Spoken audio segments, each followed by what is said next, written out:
Let's put that ready queue in real quick. We got everyone? Well, you guys have a good night. I'm gonna go. I need to prepare the one shot. See you, Gavin. See ya. Later. Have a good night. Later. See you tomorrow session though. Have a good Oh night, yeah, man. one more thing. My employment was paused, so I'll be free pretty much whenever for like at least Uh-huh. the next 2 weeks. Cool. Fantastic. Sounds like more D&D. More spores to me. Yeah. All right. See you. See ya, my dude. Cool. Ready up, Q? Oh, this is so mellow. Oh, Myzel's ready. Rune's ready. Ooh, Calabash ready, even though he's dead. Rod's ready.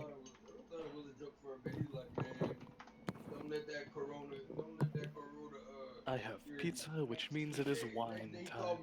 Can I what about a defib?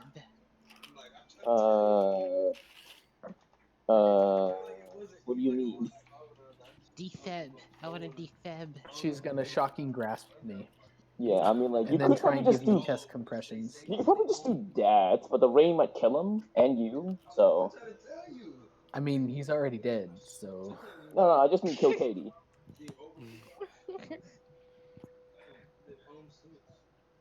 So we got that 4 out of 6 ready to. Still waiting. Actually, technically, it's 5 out of 6 if I count the DM. So that's a no on a defib. Reese. Good try. Reese, are you ready? Am I in the roll 20? No. Negative. Good to ask us that. Well, it's because I have like 700 tabs open right now, and I know I had the roll 20 open as of like an hour ago. How much porn do you Bitch, watch I have like simultaneously? 7,000 tabs open. Get What on my the level. Fuck? I have 2.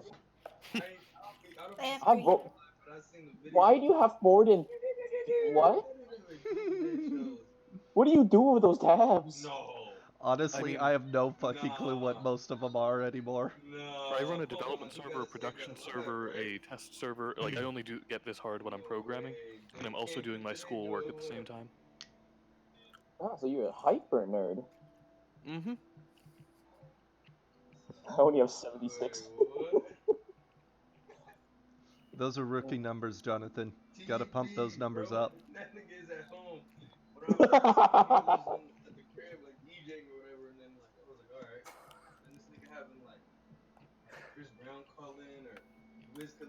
Why are you still using Chrome? Use Brave. No memory leak.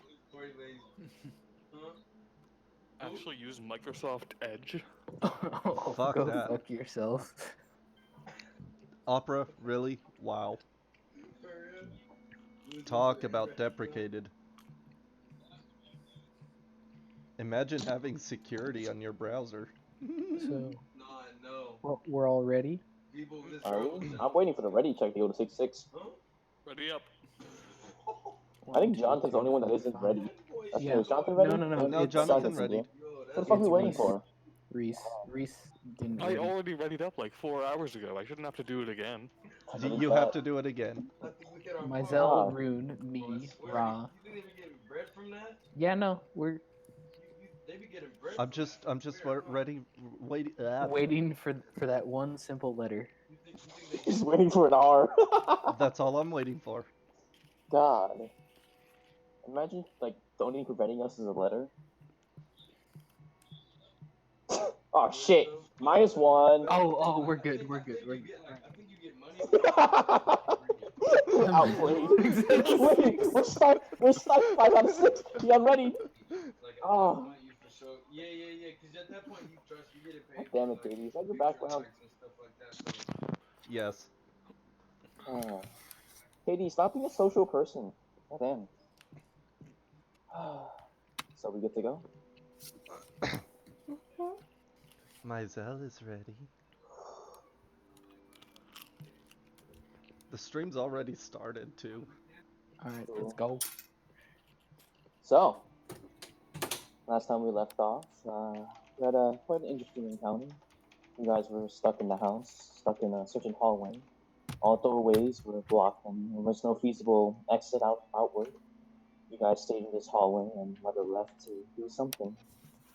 After this, rather peculiar set of spiders stalked up on the group, and after noticing two of the three, eliminating them, one was missing. This problem festered later on as your friend Alan was infested by these strange four-legged spider-like creatures that seemed to brew, multiply, and just conjure out wings. The party invested a little bit more into this marshal that is Alan. They looked into his mind and discovered that there are quite a large amount of individuals, creatures, inhabiting his mind, causing several rather nuanced like feelings for him. From here, eventually, you guys, at the climax of last session, decided to venture in and as a group, go through a chaotic mess to retrieve Alan from his self-contained prison within his mind. And after doing so, it was rather a large amount of chaos, and amongst the end of it, there was a casualty. Currently, the rest of you stand on the second floor of the house with each other, peering outside at this point. The second floor has the large wall and room have caved outwards and torn and fell to the ground with a large pile of debris down there, with jagged pieces all around. Ross' leg slumped on the ground next to my zone, just recently bandaged. Outside of that, on the bottom floor, Rune currently has Kalavash's unconscious, smiling body, naked of all stars, resting on top of her, and she cries outwards. The tears of the sky bellow downwards as well, tickling, tapping the earth's surface. The wood around you, Rune, gets drenched, and this rather stale wood smell begins to emit outwards. Kalavash's relatively heavier body compared to yours, giving you a slight bit of warmth even now that he's passed. You smell that wood just on the ground. There's nothing but silence and rain. What would you like to do? I am moving. You take the time to scurry outwards and you kind of push his body and it slumps onto his back and you hear it slap I against mean, the I'm mud. moving from this place so I can get out of this fucking room. Oh, You're You're outside. yeah. No, as in get out of the room I'm in. Oh, you mean IRL. literally? IRL. Okay. Oh. He is currently moving rooms. Okay. Now. Okay. Kalavash's body Roll to hit unslaps your the brother. Kalavash's body unslaps the mud. Just reverse this time. Yeah, just strange. It's almost like his power just awakened again, even though he was dead. And his body slapped on top of yours again. Strange. What would you like to do? Is she's just holding him tightly. Just kind of just staring up at the sky as like his head is in like on her chest and stuff, and then she's just staring up and just you can't really tell where her tears are because her face is just with the raindrops and all that. And Yeah, As you look kind of around. look up into the sky, the rain falling, you kind of close your eyes for a second, and then for a moment, the rain is no longer falling on your head. As you kind of open your eyes, you see a figure there, different from what you expected, but you see the figure of Cassie kind of standing, holding her hands above your head, stopping any rain from falling onto you. She kind of looks down at you, the body of her brother, kind of smiles at you, and just says, "You know, he really liked you." Cassie.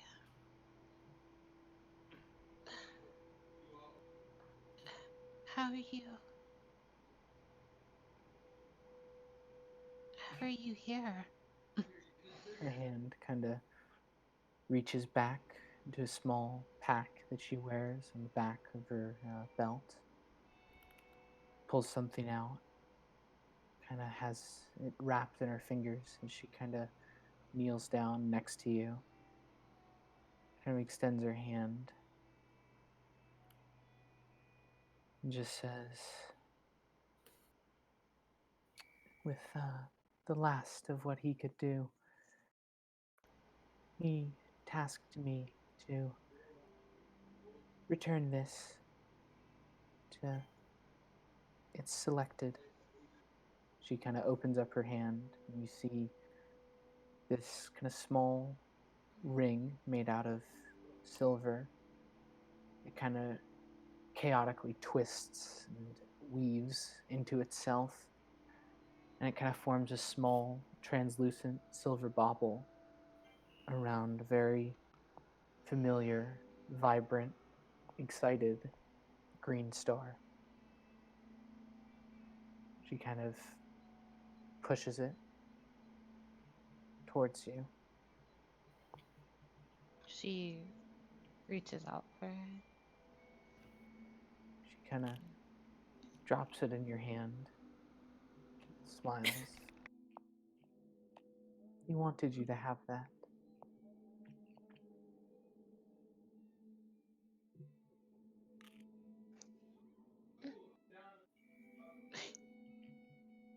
She just closes her eyes and he just starts crying again.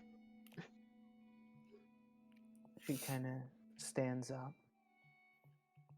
You see that now that she's no longer holding the ring, that the energy that keeps her here is starting to flicker. You see parts of her form start to kind of peel off and fall to the ground in the rain. She kind of starts to fall apart in front of you. She just looks at you, smiles again, and just says, "Thank you for giving him some hope."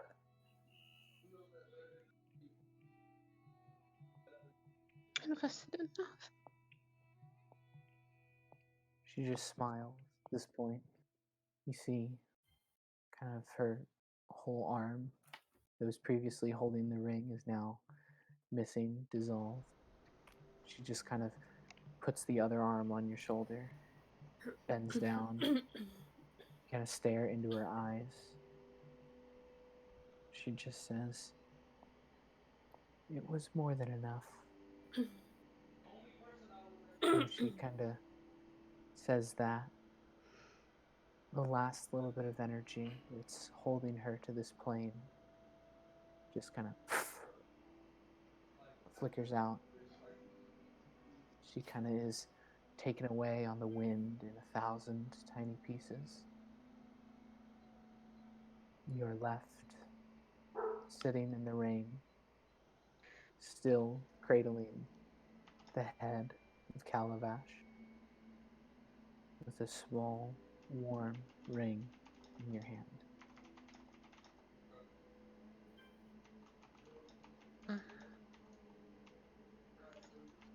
She's gonna just hold the ring. Just kind of just like grip it tight. And she kind of just like pulls it in, just clenches it in a fist and just like brings it to just closer to her chest and stuff. Just like holding it like next to his head, just keeping her hand there. And she like just looks up. Do I see anybody just looking down at her, or just? Go You ahead see and Mizell looking down. what you see as you kind of look around, you begin to crane your head upwards. You see that the rain has stopped hitting you, but the rain still falls around you. And as you kind of peer upwards, there's a hand there that it isn't Cassie's. A dark, shadowed umbrella hovers over you, and you see this individual with familiar black leather gauntlets next to you, with his long hair and crimson eyes. He holds his umbrella. You hear the rain tap against it, and looks down towards you with his book cradled in his other arm. Kind of just looks down towards you with this somber, understanding smile. He waits there. He doesn't speak. He gives you your space.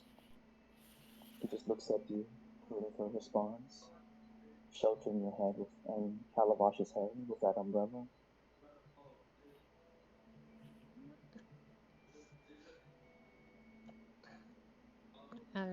She kind of just sits there for a bit, like 30 seconds before she starts trying to sit up. Kind of just moves Calabas's, kind of like moves herself to have Calabas's head in her lap, so she can sit up.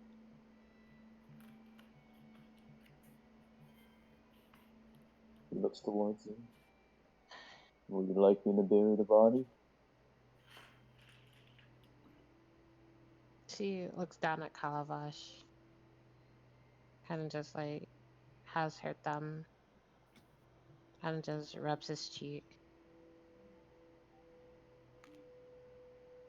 Okay.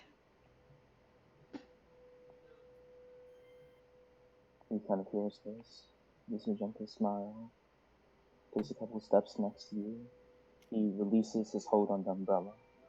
It doesn't fall. It hovers above your head, still sheltering you from the rain. You hear his wet footsteps as he walks over towards the body of Calabash. Looks towards you once with his crimson red eyes. And the color in your eyes have faded.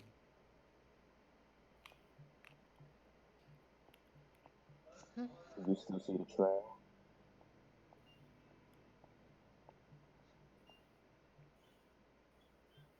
What? Do you still see the trail? She looks at the,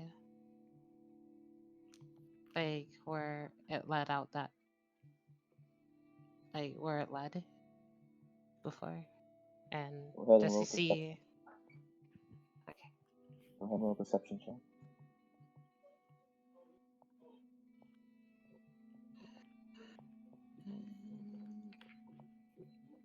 As you peer around, you look, and that line that would cross out of the building is no longer there. You look around frantically. You see the umbrella above you, but that trail is no longer there. She shakes her head. And then that must mean that your values and your bonds and your path have shifted. You've closed your eyes, but that does not mean you'll be blind forever. He reaches downwards and lifts up Kalabash's body over his shoulder. He looks over towards you. Is there a certain place you would have liked to have been buried?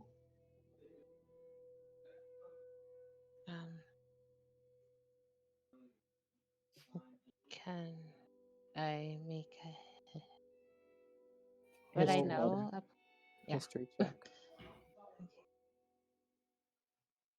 17. From what you'd seen, you don't know if Abaddon can get there, but whatever place his sister's buried.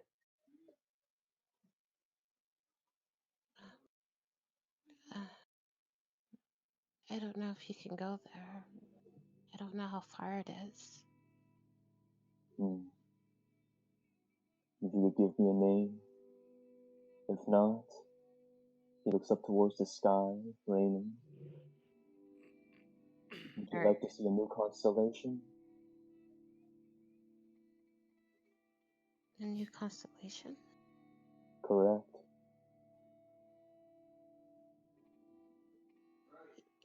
Yeah. What would he have liked to have seen in his own constellation?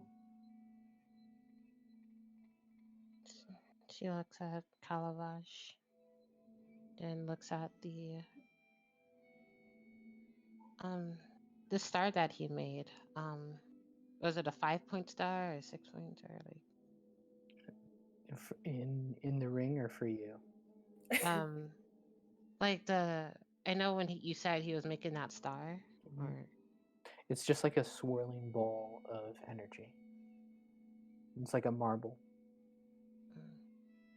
and the ring had. The ring is different. As opposed to being this kind of calm, almost contained star, the ring is kind of this vibrant, bubbling green, as opposed to like a cool, swirling white.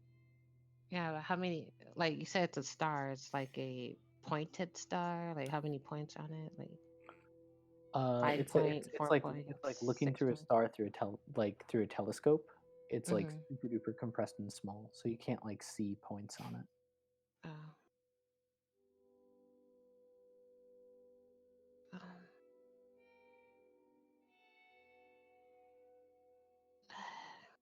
Maybe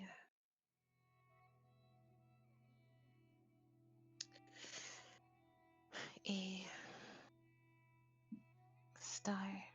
Like she kind of just looks down at her necklace and stuff, and then kind of like just holds the ring like just above, like the fist that had the ring in it. She just holds it above her and just like a star like this. He gives you a smile. You'd like a constellation that's shaped like a star? Or maybe just a single star, bright and green, like that bubbling green, I guess. A green constellation looks towards you with odd curiosity, but also a playfulness. Never been done before. He kind of takes out his book, opens it, flips through a couple pages, taps it, reaches behind his ear, and his pen appears.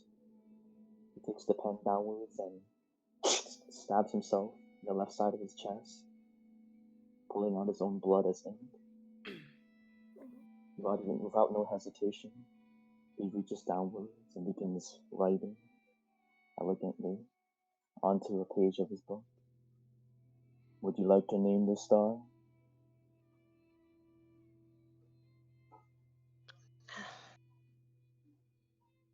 On you. Write it in chat.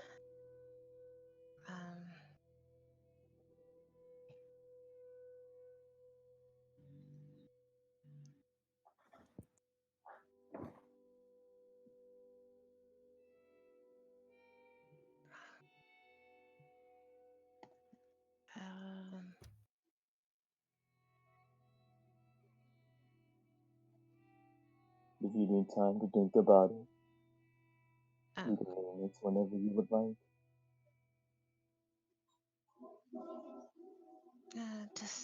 I guess just Calabas. Very well. At this point, he finishes writing the last markings onto his page. And it's the first time you see him do it. He places the pen behind his ear. He reaches into the page and rips it out, folds the book, and places it near his side. There's a strap there that holds it. He reaches downwards towards Calabash, takes the page, and begins to read. It's word for word. As you can't read or understand Inferno, you don't know what he's saying. As he says this word, his eyes glow with a crimson. And you see that every single syllable, every marking of what he wrote down glows orange and red as he reads it, almost as if a scroll is being read. Eventually, every single word on that page is glowing. He takes the page, and it burns into cinders, dust and ash in his hand. He looks over towards you with a smile, looks towards your room, looks downwards towards Calabash, with a quick hand motion, sprinkles that ash over his body as it whiffs over it. In an instant, his body begins to dematerialize, similar to Cassie, slowly but surely, into this green like dust. At this point, it coalesces, more so, until there is not just 1 point, or 5 points, or 6 points, 19 bolts of green. At this point, they just hover in the ground in a spherical circle.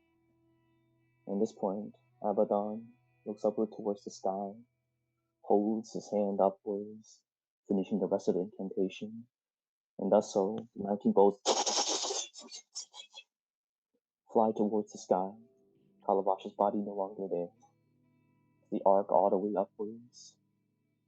You see, formed in the far brightness of the sky, the rain clouds have been cleared by the force of the stars. The first green constellation, Calabash, with 19 points. It looks over towards you. Carry that ring well. She looks down Hello. at the ring. Your eyes will open again.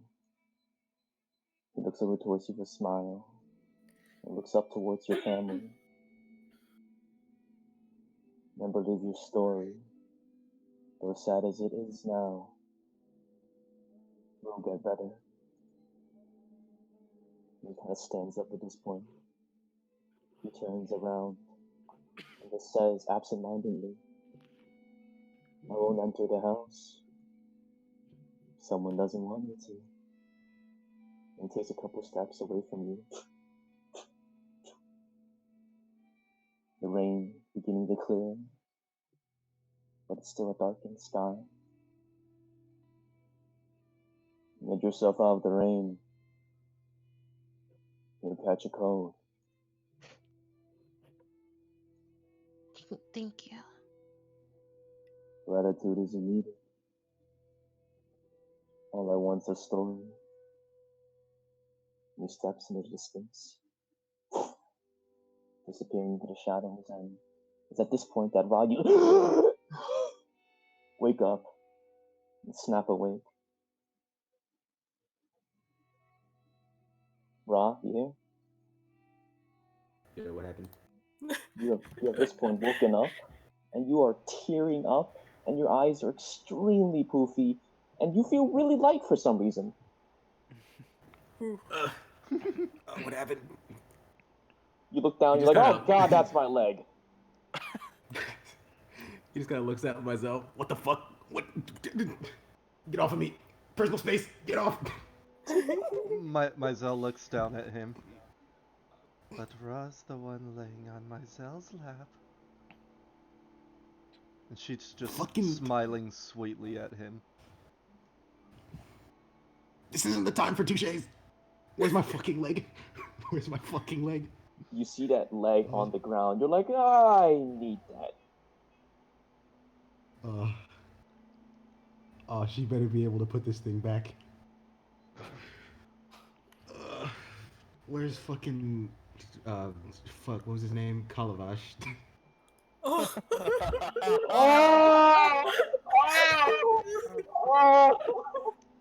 Oh! Fucking way! You see that trail of a single tear on her face. She looks back outside. He can also see that T and Alan are like by the wall, and Alan's like still kind of crying while hugging Alan. T. I did it too. I did it too. It's correct. As Myzel's looking outside, she just says, "Brother is the stars now."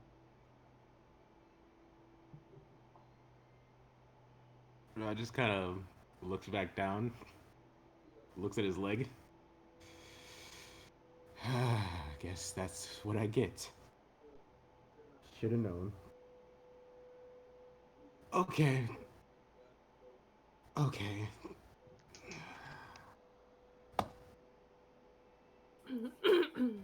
Is Leah showed up or whatever the fuck?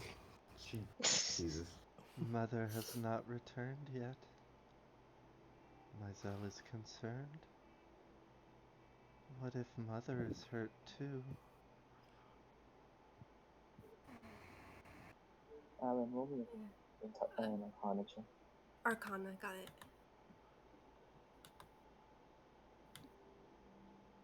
Arcana. 14. On your sister's note,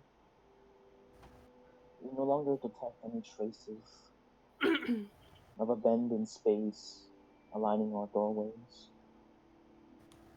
Bios, rifts, none of them inhabit this house anymore. Okay. Can I try to like recollect my thoughts and stop crying? Don't tell us that. Just do it. I kind of want to roll for it. That's why. Can I try to roleplay? Low. Can I roll to roleplay? Huh? Can I roll to roleplay? Just use your words, Gladys. Oh my lord. Okay, I'm not. You can if you want. You don't have to ask for it. Yeah, you also don't have to ask me to roll. See, I'm not You can just used to roll. Imagine having individualism and self-control. Anyways, go that. Okay, so I don't sense any more rifts or whatever voodoo magic was going on around. Yeah. Voodoo Whatever magic. caused the curtain to smack me in the face is no longer there. Okay. That was me. It's not. Yeah, it's not tea in the face. Anyway, he just he starts to calm down and just breathe, and then he just kind of looks up from where he was hugging T and looks around the hallways before saying, we're free. It's gone. It being The whatever was surrounding the magic I sensed earlier. With no explanation? Okay. I'll take it. I need something good to happen. Myzel looks around. Where's Mother?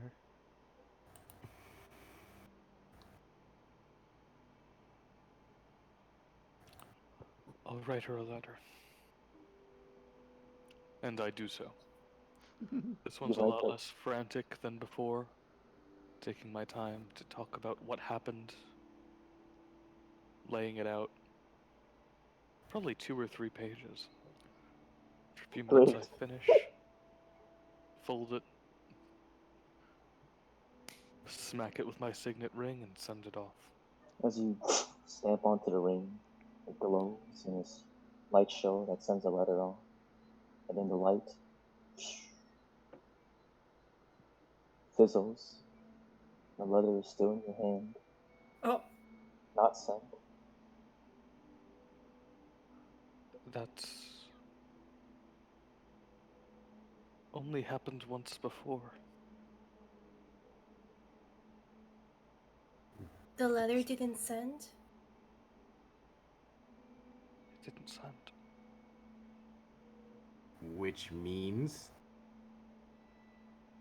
The last time this happened was when I tried to send a letter to my daughter. Oh, jeez.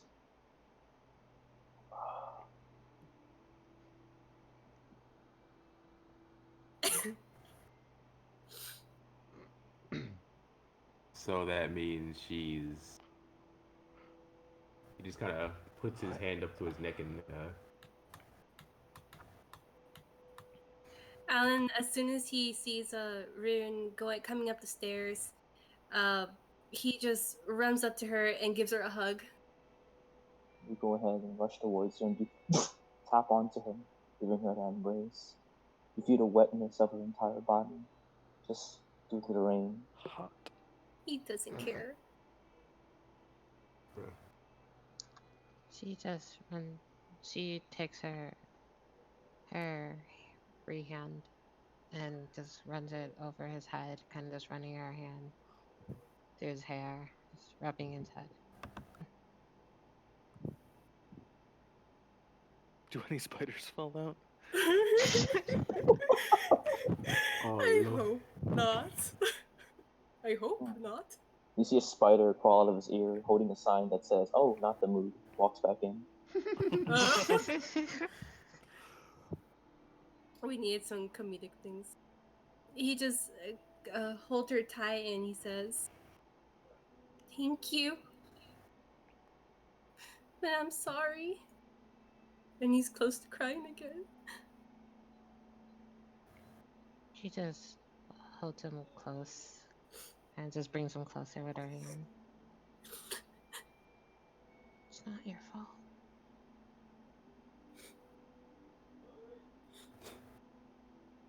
Do I hear you say that? Your massive 25 perception? Sure. Yeah. Yeah, kid. It's not your fault. It is literally hers. Mizell smacks his forehead lightly. Roll a hit. The fuck?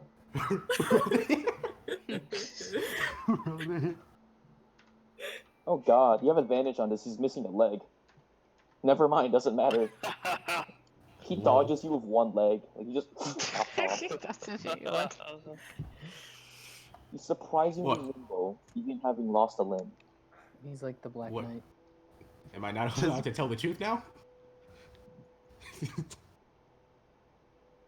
Not the right time.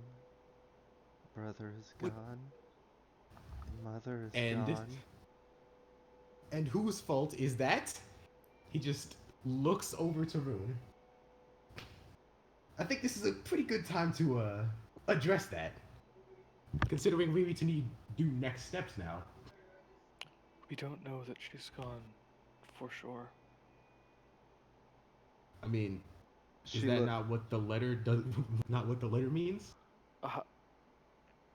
Let's think of it this way. One thing can mean different things. Just because that was what caused me to experience it last time doesn't necessarily mean that it's this time.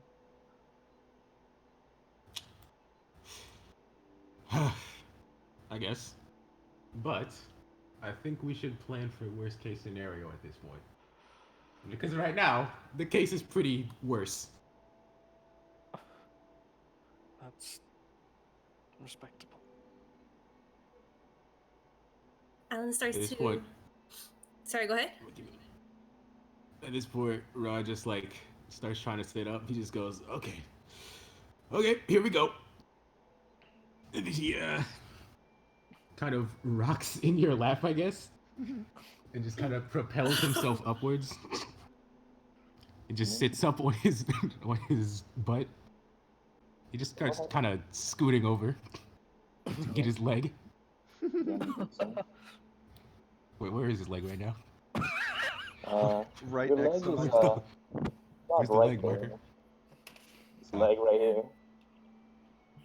He's just gonna he's just gonna reach over and grab it then. You grab your leg.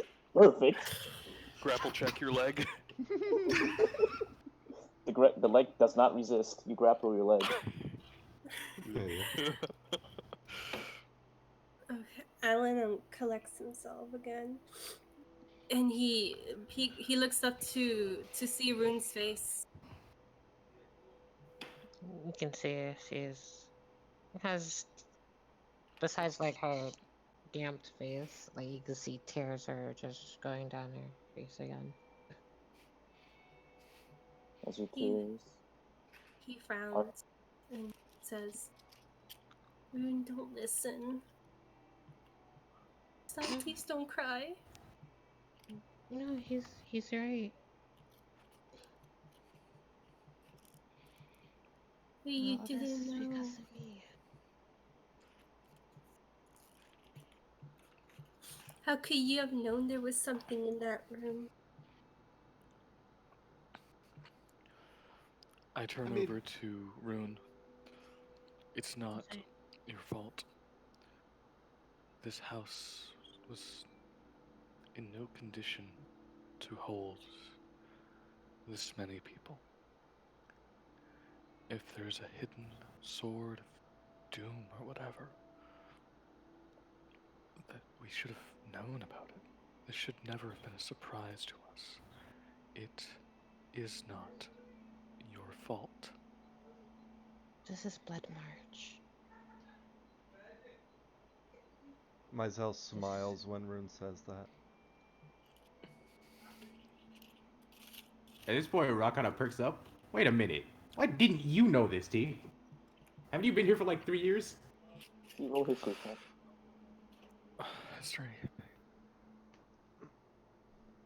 From your, 19. from your perspective, Mother has never mentioned a blood or a blade, ever. You're pretty sure that it's a singular magic item that has no counterpart. That's my issue with it. If there was something this dangerous, I should have known. It's my job to know these things. I assumed Mother wouldn't hide from me. Clearly, I was mistaken. So you're telling me she didn't tell you? Wow, she just sucked in every way, didn't she? Ugh.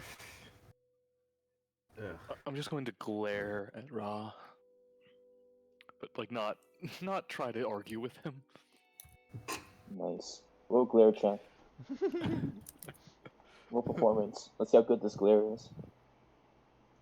That's a 17. pretty good That's glare. a pretty good glare. That's a pretty good glare. That's a pretty mediocre glare for Taylor. Yeah.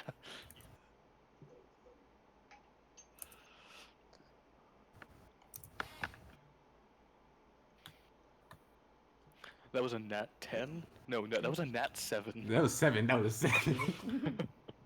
Meanwhile, from your perspective, Alan, before you leave from Rune, Real perspective? Perception?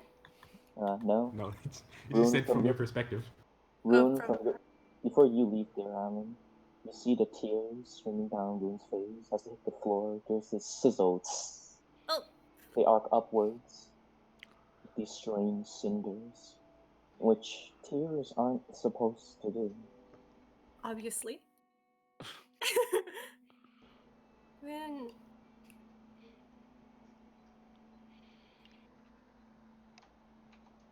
Rune, please come with me.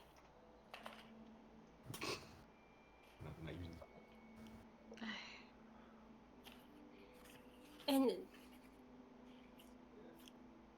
your tears, they're...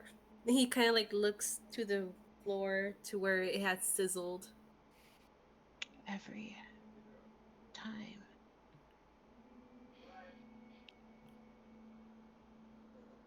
It happens every time.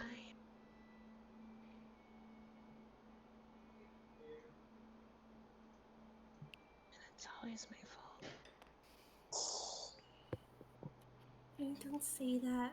Please come with me. We're a family.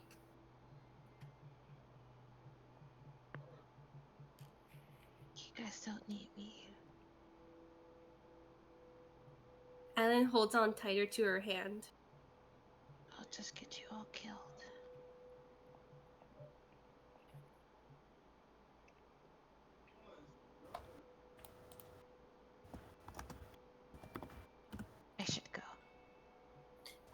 Who no? That's bullshit. That's Please bullshit. stay.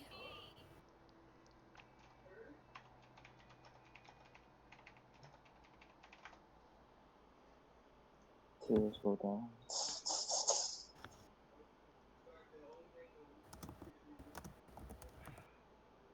Alan attempts to pull her towards the family again. I believe she is resisting a grapple. So go ahead with that grapple check. By the way, I roll for grapple. Strength based athletics. Oh boy. Katie, would you like to resist the grapple? Well, she's not moving. 7. So you would be resisting the grapple. Go ahead and roll me athletics, either or. As you kind of tug onto her, she doesn't budge. And you look towards her form and your own. The only thing she really has over you is height, not strength. Maybe a little bit. But you can't force her to move. And please, we have to stay together. I'll just tear this family apart. What are you I have talking done about? so many others.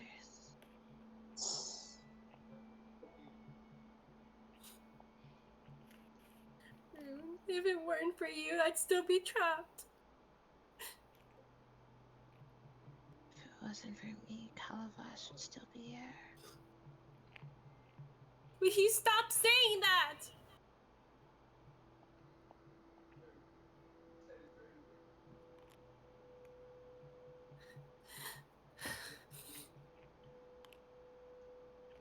He looks back to Ra and T and Mai to help, kind of pleadingly, to help him. I am the wrong person to look at for that. He's looking to the family, bro. Yeah. No, he says that out loud. He says it out loud. Gestures to single leg. You have a Just slight single tapping leg. noise. Yeah, you do. Like from your mic. Is it me? I don't know what Wait, you're what? tapping to do. I think it's you, but because it stopped. But go on. Alan's called out towards you too. I look down. I kind of just take 2 calm level steps forward. I hate being the one having to say this, but if Kavalash did not want to die, he would not be dead. He let go. He let himself fall. He knew the risks. He decided whether it was because he wanted to die or if he thought your lives were more valuable than his. He made the decision to die.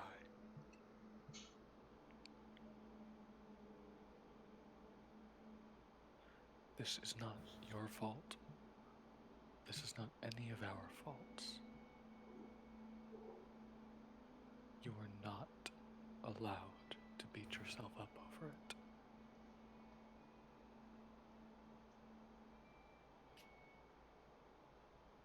I have killed so many people. That may be true, but That Kalavash was not one of them.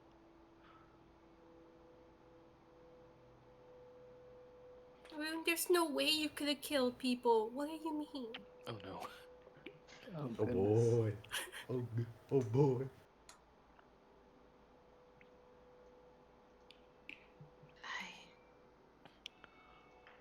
I'm responsible. Mom made me responsible. I should have protected you guys. Rune, you're not answering my question.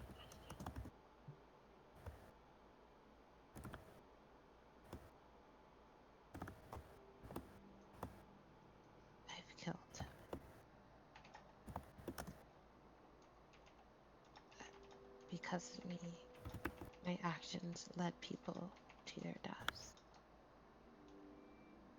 Hundreds, thousands.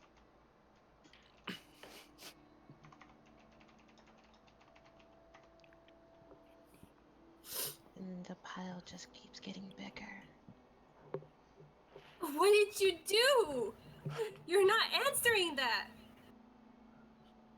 I ran. And I keep running. Then I think we can all say it's time to stop running.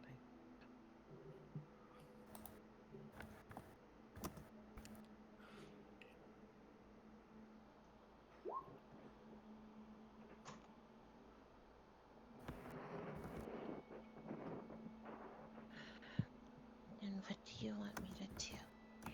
We want you to stay with us. Alan nods his head. I'm gonna roll a perception to see if I heard that. Sleight of hand. Sleight of hand. Sleight of hand. I need a sleight of hand. 39, Jesus. Goodness. 39 against 6. Yeah. So clearly T wins. Roll 25. Roll The 25. Japanese text reading "we" flies out the window. He just See, blows I'm the very text bubble away with wind. I'm very upset that I didn't hear that, because Lol. otherwise I would have said, okay, fine. Everyone except for 3/4 of a person wants you to stay. And I really wish I had the opportunity to say that. Oh, Nope. Nope. You don't get to. At least we were able to hear it. Oof. Actually, She I takes a wish you. step I wish you away. said it too.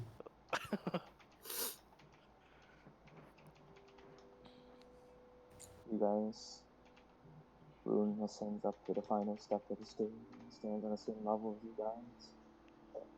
Large torn hole in the wall, gashing about 30 feet of the hallway across. Looking to the outside, not really shielding you much from the light last specks of rain. Mizell in the far, far distance, in your mother's room.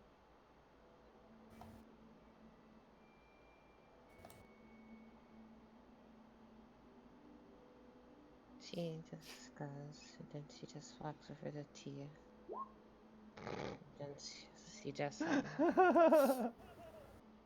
she just pulls Alan towards Tia so he Oh. can hold his hand. Rune. And then she's just gonna walk towards Mizell.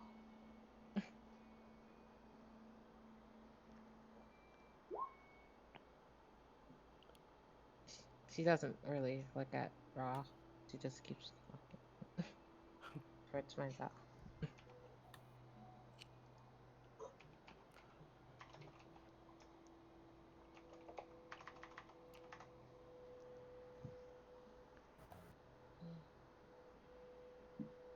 And then, like, she gets here, and then she just looks at the ring.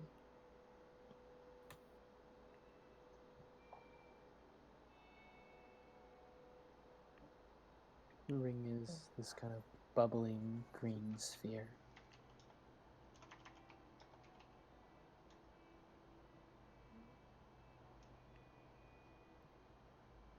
She,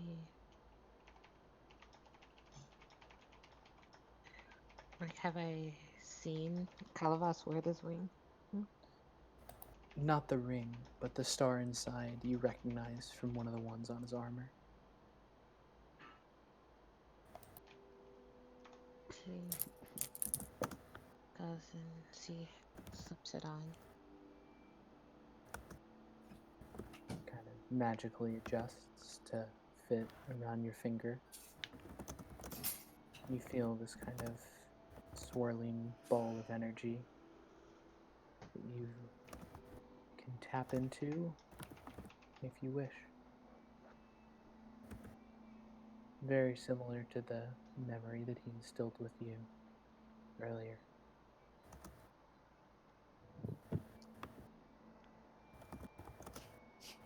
You can tap into it.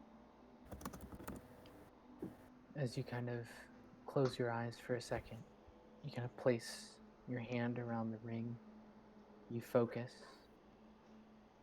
You think.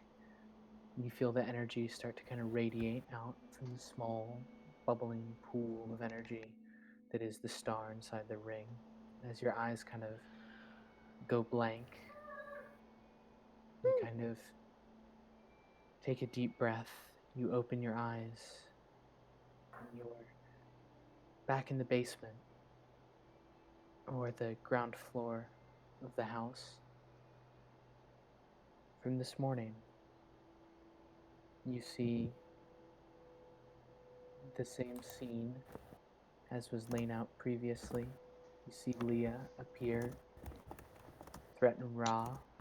Calabash kind of materializes. You see him kind of scan the room. And it's weird. You actually see yourself. You see his eyes kind of look onto you. You hear his kind of voice booming, almost omnipresent. Almost as if he's narrating over these memories. Just hear him say, "This one reminds me of you, Cassie." And you kind of continue through the memories. You see that it kind of continues through what you all did. It kind of culminates in the moment where Mizell kind of stabs the dagger into his chest. He falls unconscious. You see him wake up, move back into the torture room, and as he sits down, you see him kind of twist the bracelet on his left arm. You see him summon Cassie, and he says to her, "If I were to perish, ensure that this," he kind of holds out the same blue or green bubbling star, "gets to her." Cassie kind of nods, says to him, "Why her, brother?" And he just kind of shrugs and smiles. "She reminds me of you. Hopefully, you never have to deliver it." He kind of hands her the small bauble ring. Sighs, kind of looks up at the sky, and just kind of murmurs to himself, "I hope I can build a family here." With that, the memory kind of fades back, and you find yourself back in the hallway. Your hand still kind of wrapped tightly around the ring on your hand.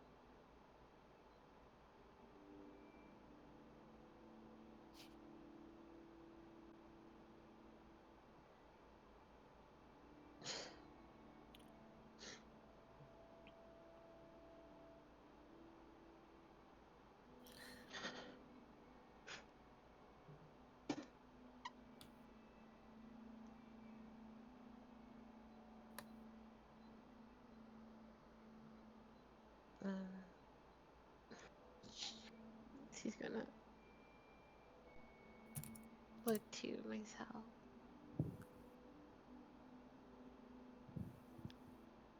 Mizell's just sitting there, staring past the broken and splintered bed that is blocking the door,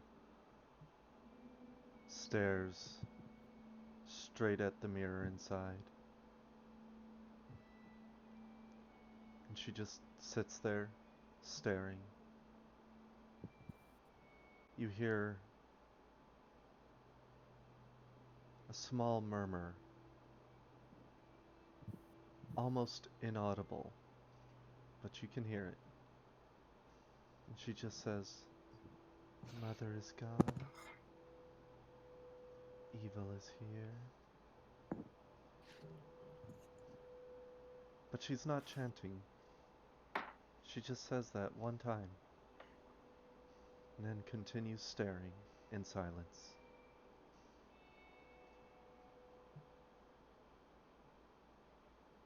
As you Hello, look towards, darkness, my old friend. as you look towards my Zell, you see this strange, flickering, orange trail lead to her and then fizzles away. If you've appeared for just a second,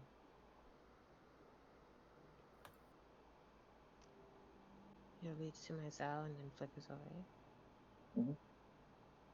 the same orange trail that you saw leading outside into some other direction. What does it mean?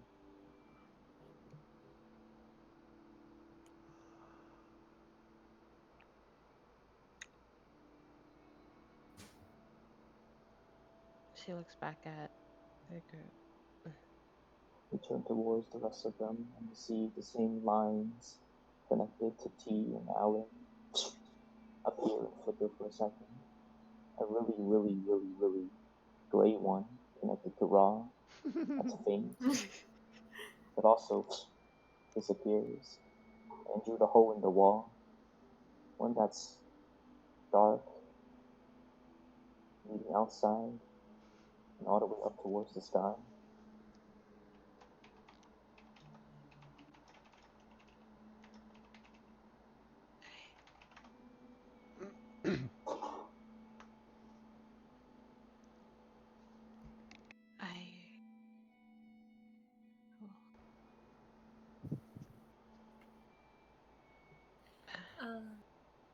Can Alan look at T and say, "Alan, can I ask a question?" I mean, T can ask a question. I say Alan again. It's happening. It T, spreads. It's back. can I It's ask a back. question? Always. When you sent your letters, they've always reached Mom, right? They've always at least left my hand. There was one or two times where they got intercepted somewhere along the way, but they never got returned to me before. Because I was thinking right now, we weren't here before, right? We weren't per se in our original world. So you're thinking she could be in a different plane? Alan nods his head. It's an interesting theory. I wonder. It's just a theory. And I pull out a piece of paper and a pen, and I attempt to write a letter to the Brother Sword. I attempt to write a letter to the Kingslayer? what's it called? Kingslayer. Yeah. Kingslayer. Go for it. What are you writing? Hey, you up, winky face? And can I just write that letter and stamp it and it glows with this energy. As it glows for a second, the energy fades away.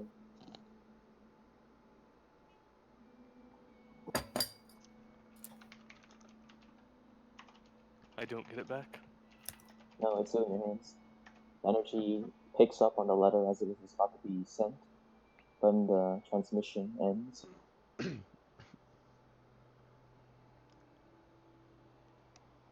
What happened? This time I didn't get it back, right? No, it's still in your hand. It never left. Didn't send. It never left. It's the same thing that happened when you tried to write it to Leah. You're on like undelivered. Okay. Yeah. Please try again. The same thing happened. Then could it be proving what I said correct? It could be possible. It's moments like these that I wish Kalavash were around to answer the question. Oof, that makes Alan frown. And look to the ground. You see the ground. You see the ground. What? So Harmon. that means she might not be dead. Oh yeah, Man, you no. can hear all this. Yeah, I'm right here. She, So that means she might not be dead. she Man, may not not be one good thing could happen. dead. Wow. I suppose there's a chance she's still alive. Ugh, chances. Guess we'll have to plan for that too. But Alan kind of peeks over T now to see Rune and Mai. Yep.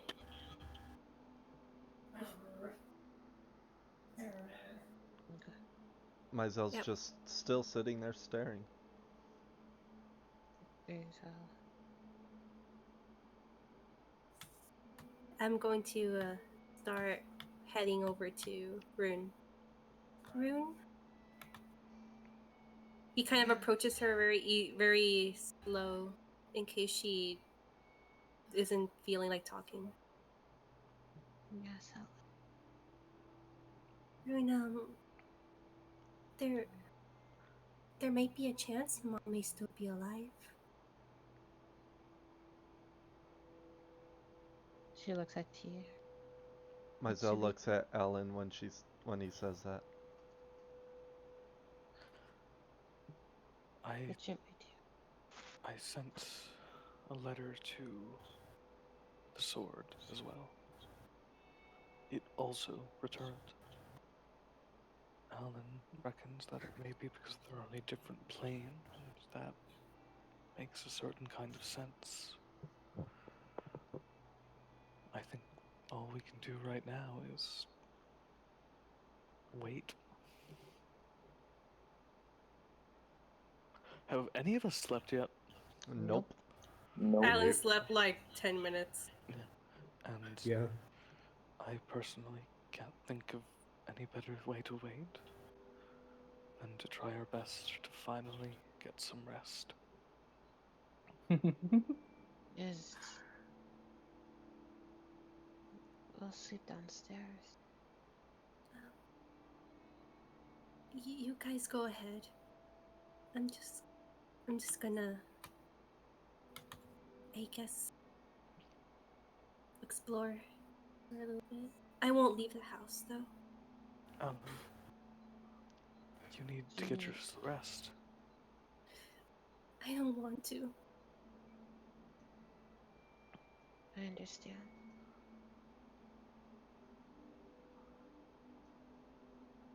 He looks really, he looks like he's trying not to get upset.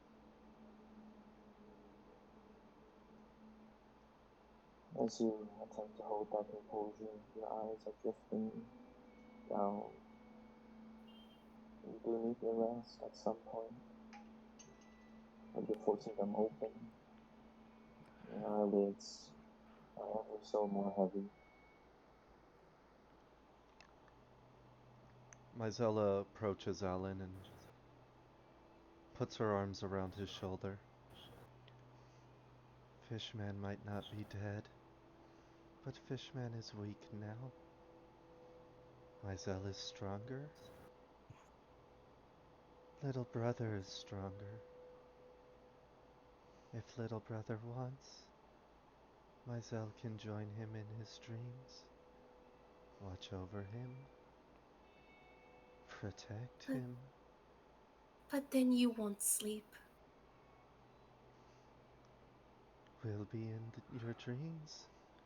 We'll already be asleep. Does Mazel look tired? All y'all fuckers are bordering on exhaustion. I could have sworn Mazel like got exhaustion last time she went into his dream. Oh, yeah, true. So Mazel, you do have exhaustion. Did she? Mm-hmm. Yeah, She the did. I first remember. time, Yeah. like when you were chasing around those When you were rats chasing and then spiders. just killing rats Yeah. like left and right, you got I exhaustion. thought I was Got exhausted. bordering. Whatever. No, Okay. you got that after you did more. Laughs in one stack. You did that to yourself, Robert. Sure. Cool. You had to save her arm, dude, you fool. Did it for you. Cool. You guys are resting around, drinking tea. It's hard to keep that straight face. You haven't slept in over. It varies for some of you. Some of you came in the early morning, but now it's past midnight. 2 a.m. You're not sure. It's been a full day, and none of you have slumbered.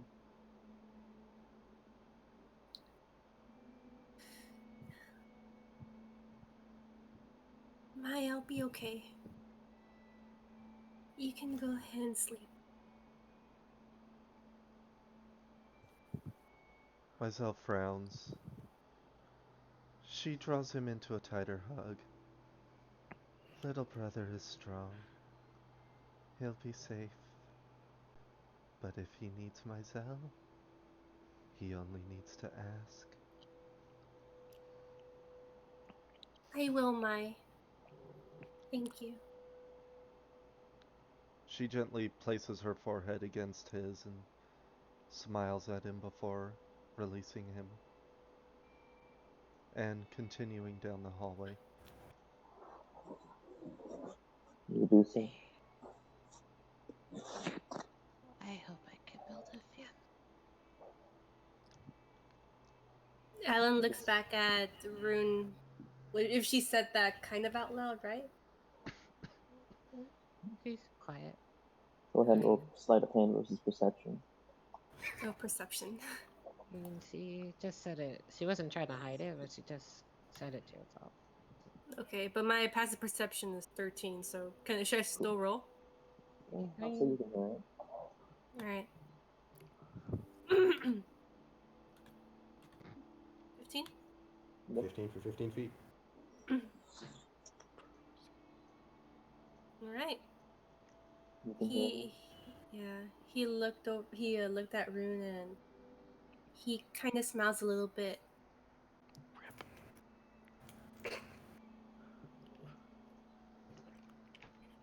It is noticeable that Alan is fully there now,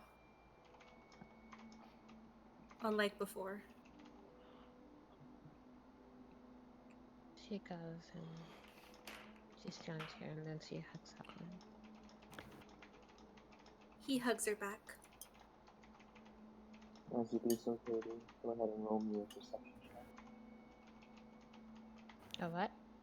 Go ahead and roll me a perception check. Deception? Perception. Perception.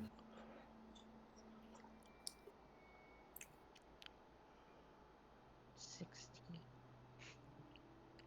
Nah, you would have got them downstairs. You would have been crushed down at this point.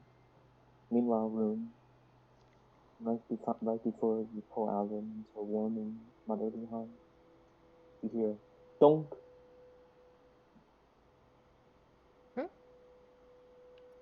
Like someone hit their fist against glass once. But it was probably nothing. You get downstairs at this point. Roll me a perception check. Oops, why is that still whispered? 15. As you peer around, you see the dorm table, but there's something that stands out in this room. Next to the door, you see a tall figure leaned up against the wall. He's wearing long kind of cloak covering most of the skin on his body. You see long rags kind of wrapped all the way down his forearms and torso. You see the cloak that's kind of carelessly thrown over him. Looks like he has a giant, huge, unwieldy hunchback. His hair is kind of pulled back to a high ponytail, a mixture of red and black. He kind of looks over to you as he's midway through wringing out one of the rags on his arms.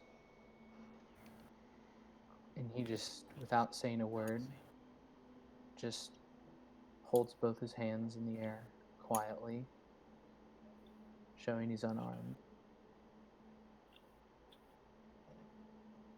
Of course, it would be Mizell who meets the stranger. Part two. Nice. She approaches slowly, staring at him, Doesn't move. not He sure just how she should act this time around. She got doesn't yelled move. at last time she kicked someone out of the house. But she was only trying to protect her family. She doesn't know what to do. She stops right about here and just stares. His eyes follow you as you walk. His body doesn't move. His hands don't move. Totally motionless. He just stands there. You see his head subtly tilt towards the door, as if asking if he needs to leave. He knows how Blood March works.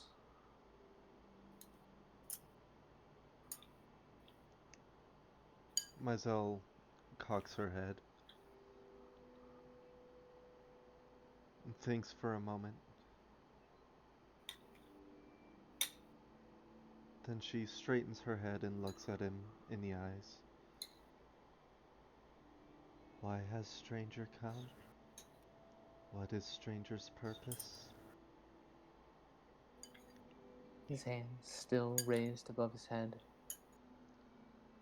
He kind of leans backwards a little bit so that his back kind of leans against the wall. You hear the kind of squelching of water as it kind of drips out of the cloak that's thrown over his back. He just says, I was just looking for a way to get out of the rain. It's hard here sometimes. Rain rarely falls in Blood March.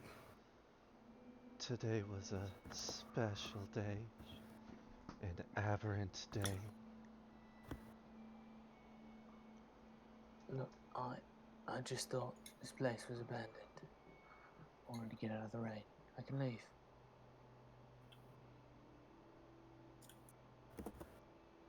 She thinks for a moment, looks at the ceiling, past the ceiling to where Rune is. Sister got mad last time Mizell kicked someone out. Stranger can stay until stranger becomes a threat. He But just kind of then shakes his head. Mizell will kill. Just be warned. Mizell will kill. He just shakes his head as you say this. Look, I'm not trying to be a threat. I promise. I don't need to be here.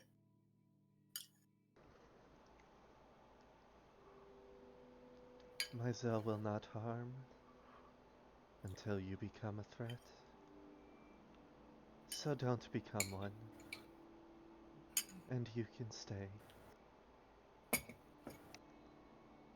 He just nods his head. At this point, she walks closer, gets to about here, looks at him, and then looks at the space just before him. If stranger values life,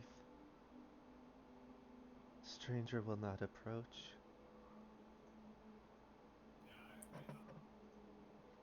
And then she continues walking towards this room. And she just enters the room, leaving the door open, showing what's in there. As you open it, you see a marbled floor, clean stone table, furnace still burning, surprisingly, a rack of many weapons, completely adorned with no mold, no aged wood. It doesn't fit the destroyed debris outside, the wet, disturbing poor wood of the house. It's extremely misplaced. She frowns at what she sees. Looks unused, unloved. Joseph, you're up to date so far this evening.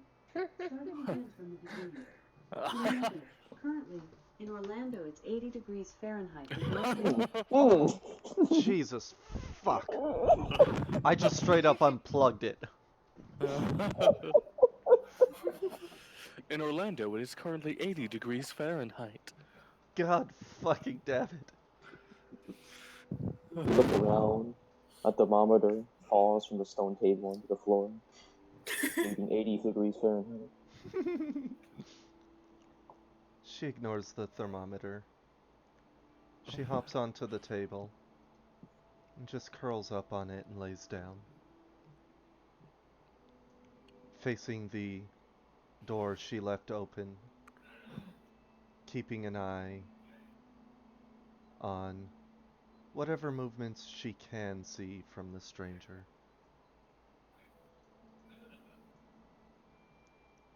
Is there anything the stranger would like to do? He still hasn't moved. He kind of watched you go into the room. He remembers that you said that there were others here. He kind of keeps his cloak on, even though it's still dripping wet. He's just gonna move over to the table.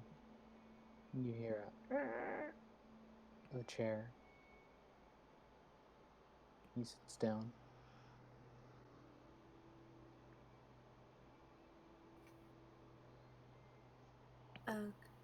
Back with the others. Alan's gonna look at Rune and say, the room with the beds is gone now, so is there another room we can sleep? I haven't actually had a tour.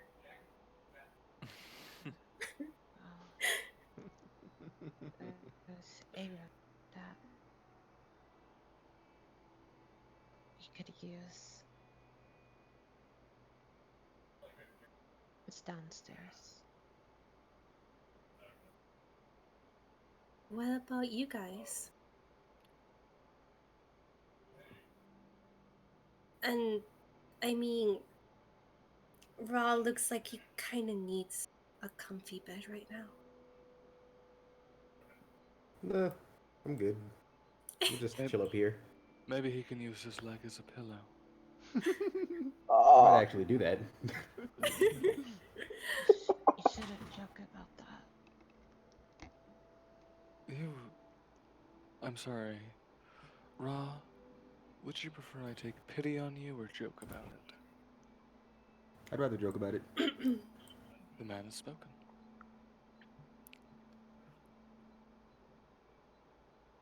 Well, I'm sorry. anyway, I'm probably just gonna sleep in that corner over there. At this point, he tries to stand up, just kind of bracing himself against the wall. Do you need some help? Nah, I like to think I'm pretty good at hopping.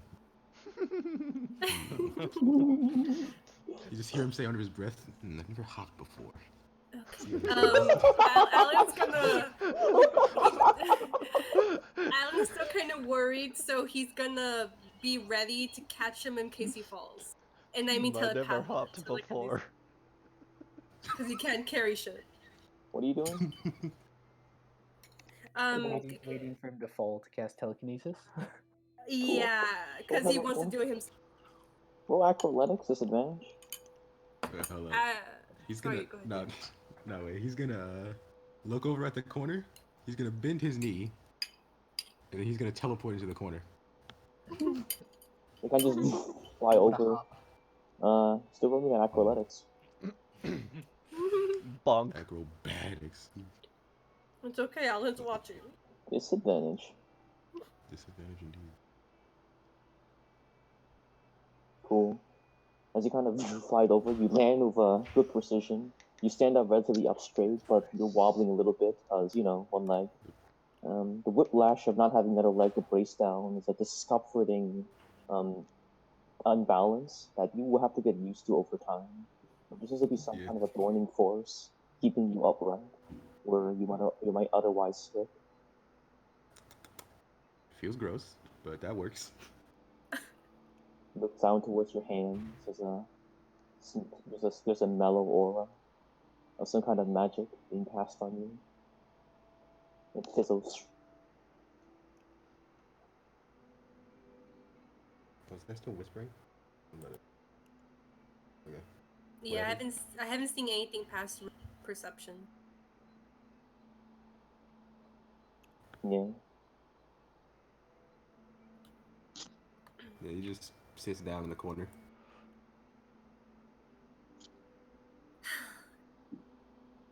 Well, I guess Are you sure you guys don't want to, You said there was another room, right? Downstairs? There is a room. Not a better room, but we can turn it into such. Alan nods. If it's not too much trouble, I kind of don't want to sleep alone. Sleep what? He doesn't want to sleep alone. Okay, cool. As long as someone's in the room.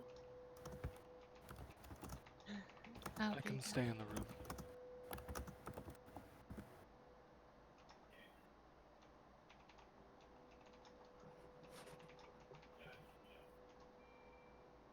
I'm waiting for Rune. Yeah, see if follows. I thought you were gonna say something. Well, she said, I'll be there. Like, I got mom and dad. Okay. Alan, he seems relieved by their answers, and then he starts walking to the stairs.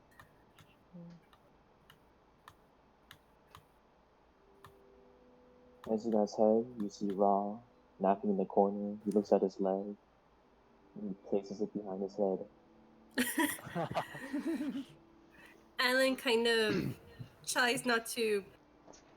He has like a pitied look. Not kind of disgusted, but more pity. Rune, roll a perception check.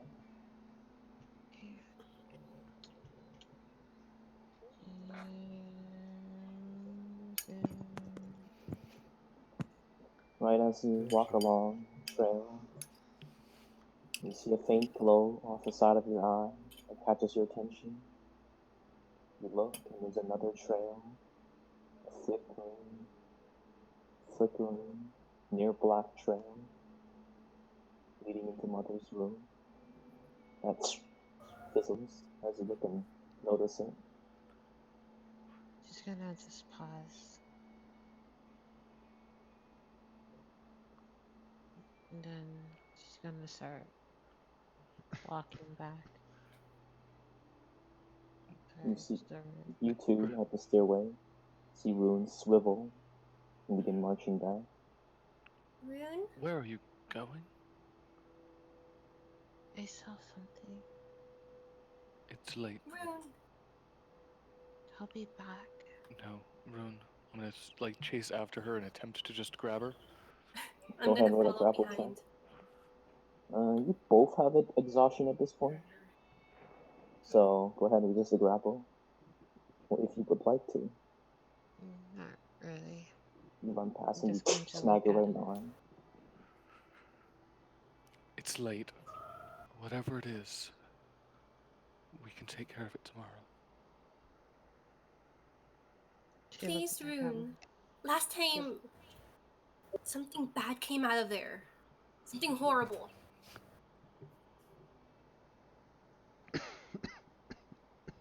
She looks Please, back at the room. please don't go in there. You hear the flickering of the black trail. Flickers almost to a rhythm. Like a slow heartbeat.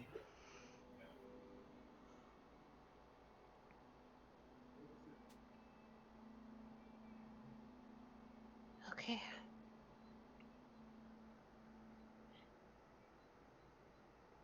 And she just starts heading back.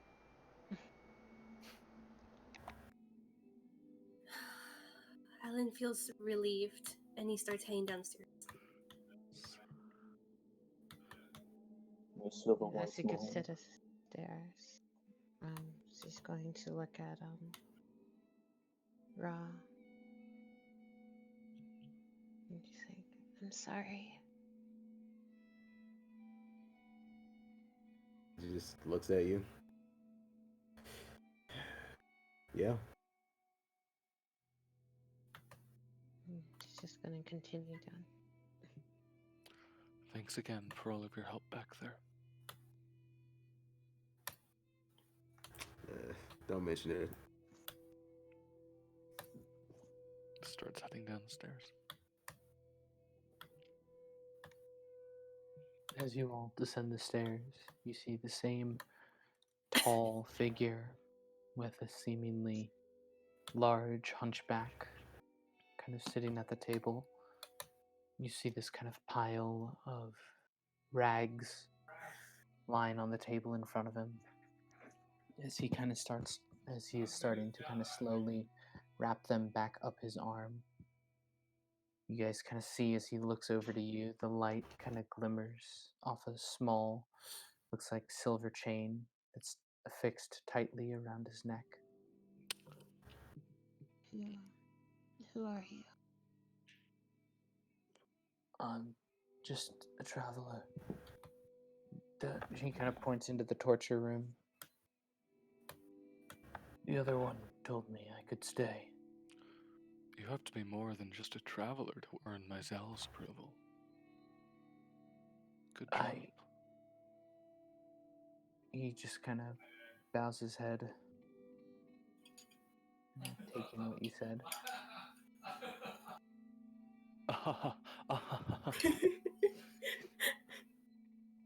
T laughs.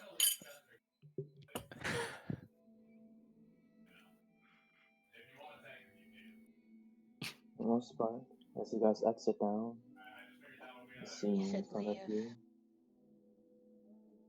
Rune says to me, Wait, Rune.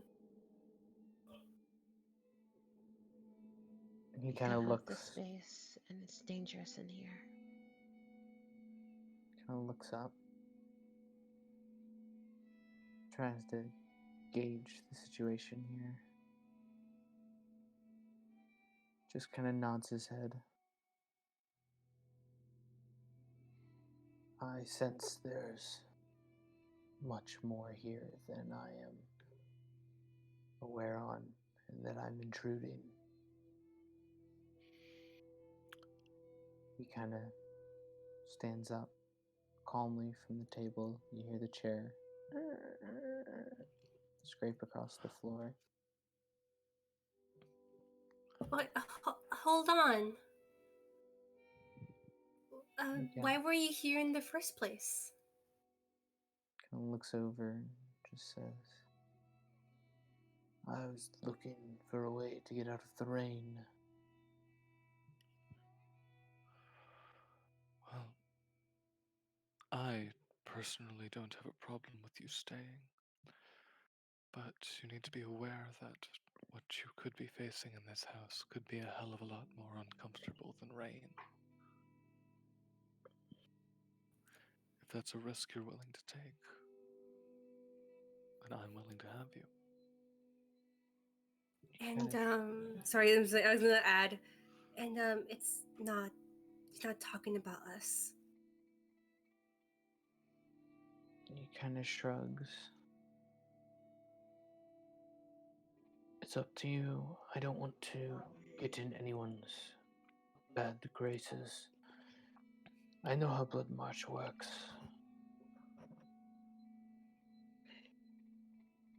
Alan looks at Rune. Just listen to T. He kind of looks between you. And which one is that? She I'm going to give a half salute at that. Kind of nods. It's gonna just walk. Like when you see her walk, she's kind of like a dead kind of like walk. Kind of just like she kind of like she doesn't care about anything right now, but you could see she's what the fuck is this? Am I still in real time? Yeah, you Yeah. are. Mm-hmm. Poke. Yeah, poke. I don't think I'm in row 20. It's your picture's still here. Did you see poke? No. I'm not in row 20. I'd have to refresh. Refresh. Yeah, I'll refresh too. Are we refreshing? Okay, we'll do it together.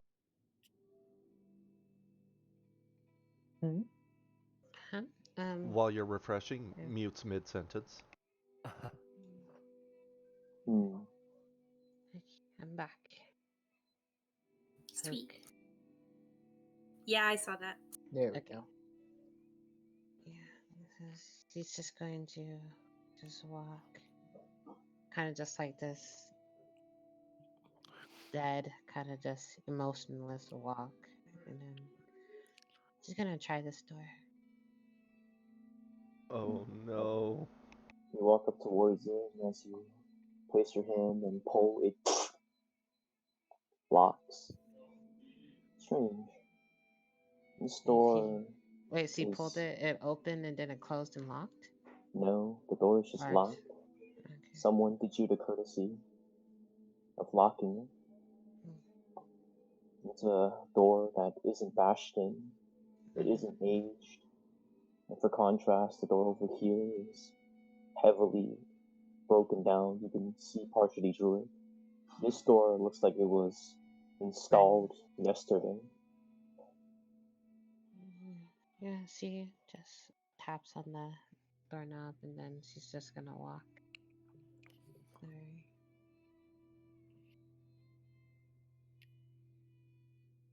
Then she opens the door.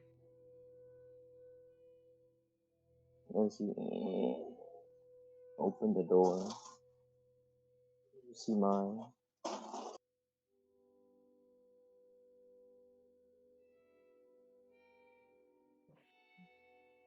And she walks inside. And then she kind of just goes over to the table and just turns her back to it and just looks towards the door.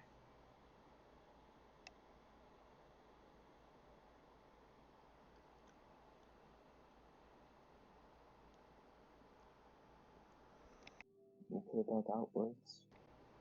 You see your sister walk inside. And as you peer outwards, you realize, even with as many people there are, how lonely this house is.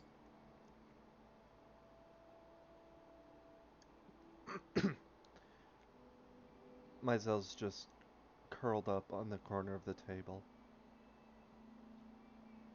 She doesn't know how to react to this situation. Usually, when someone makes her uncomfortable, or when she's presented with something she doesn't understand, usually she just kills. But this time, she doesn't want to.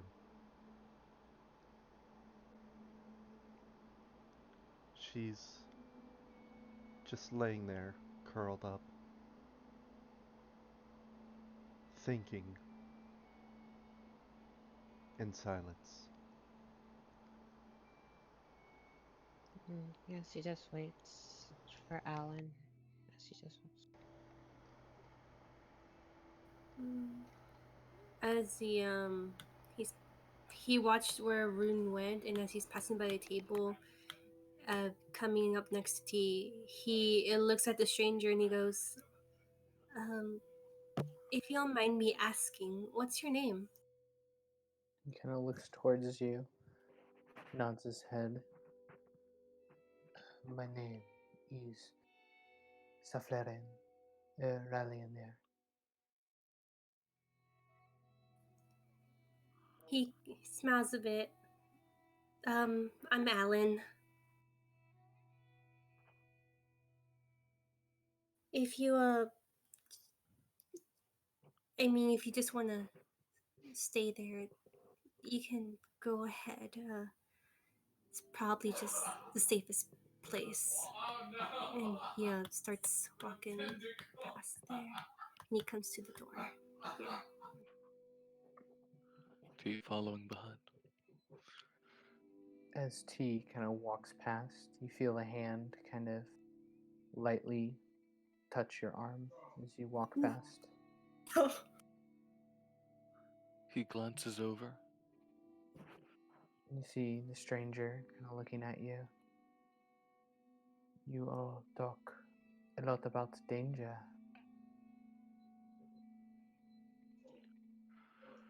Care to explain? I Normally, assume it has to do with the loss you all are experiencing. it does. It's a very long story, one that I'd be open to telling you after I've slept. As we've said, it's been an extremely long night. If you'd like a preview, go and check the outside of the house on the second floor. He kind of nods. That is from tonight then. Yes.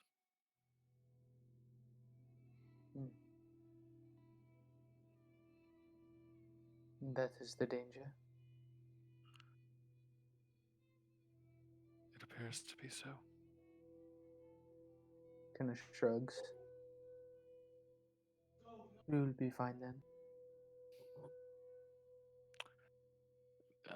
T just kind of gives a sly smile. Says, "Well, we'd appreciate a little bit of a heads up before you croak, so we have time to prepare ourselves." Smiles and starts walking towards the door. As you walk, he kind of whispers after you. Oh, I don't plan on dying anytime soon. I'm glad to All of us!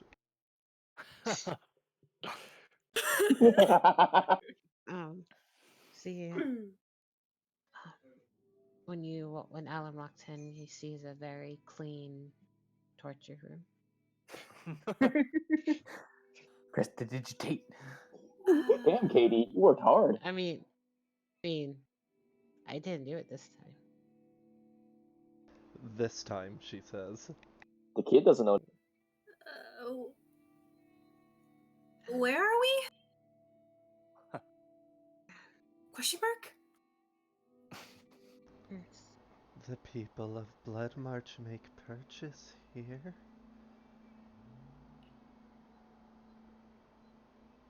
It's okay. Just don't think about it. That would be extremely difficult, you know? He's like eyeing the weapons on the wall. The weapons on the wall behind Mizell. Yeah. Kind of squinting a little bit suspiciously. It's okay.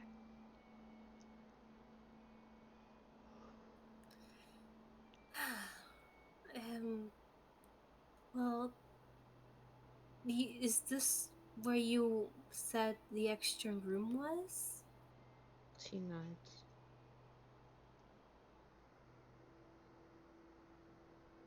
Okay, and is there a bed? Mizell shakes pats her the head. table that she's laying on. Oh. She just Oh. She just goes and sits against the wall. Enters the wall. Sits against the wall. And she just sits down. Kind of just has her legs in front of her. Mizell gestures for Alan to approach her. He Or he to approaches. join her, rather. Okay.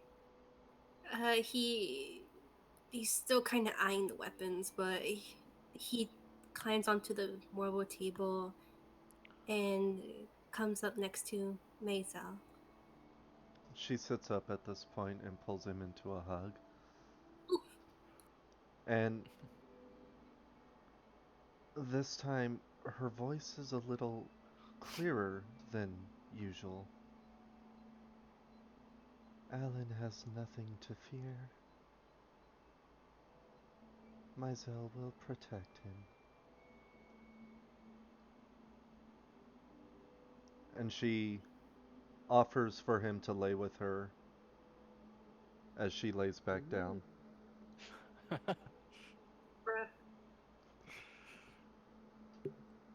Alan, Disclaimer: she's not wearing anything under the.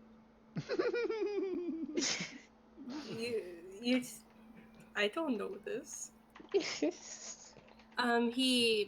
was about to say he wasn't afraid because he was convinced for a second that she was talking about the room itself and the weapons around, but then he remembers that he was afraid, but he nods at her and he lays down by her on his side. Thanks, Mai. I know it was you who found me first. Thank you. She smiles as she wraps her arm around him when he lays down and just says, Mizell knew Alan was strong. Mizell had faith in her little brother. Mizell promised to protect. She will keep that promise. He feels his heart warm up from that. And he nods his head and starts to close his eyes to sleep. Mizell is also slowly falling asleep as she lays there. Taylor goes to lay asleep underneath the table.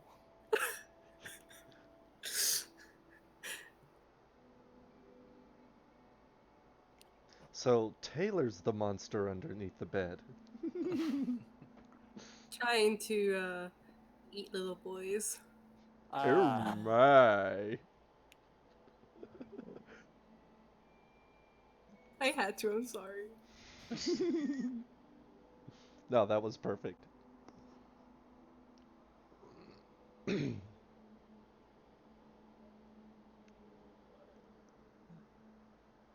As you guys sleep together. Rune sneezes.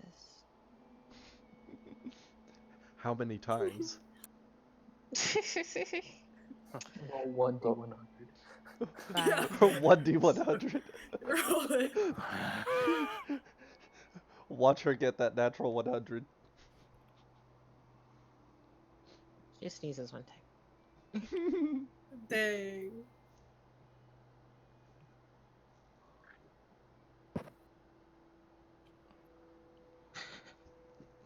You guys Fucking- go to sleep, Rune?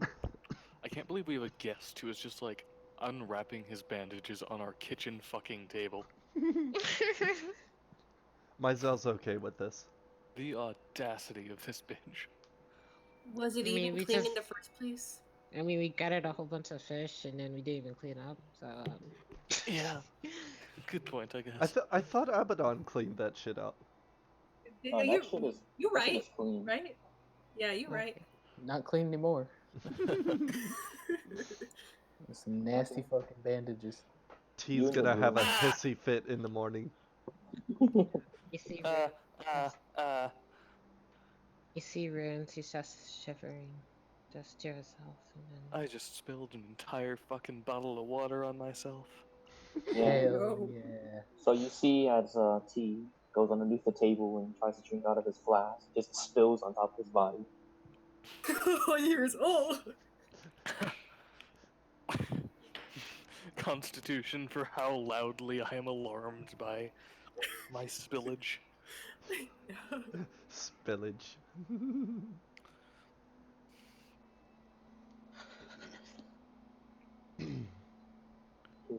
So yeah, you just kind of hear a gentle like, oh. Oh.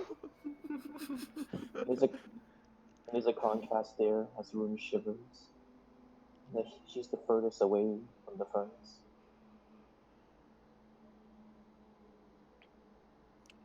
That's not ominous. And to think, Myzel was actually being nice and staying far away so that the stranger could get near it.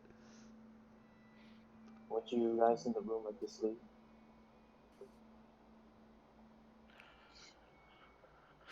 She's just gonna move over to this corner and just Oh wow. curl up in a ball. The rest of you, would you like to sleep? Those in the room? I think Myzel and Ellen are already asleep. T, are you So gonna is sleep? Taylor. Hold on. Give me a sec. Okay. I'm gonna roll for that shit. Huh. Roll. What would that count as? That's Constitution. Con save? I mean, it depends on what you're trying to do.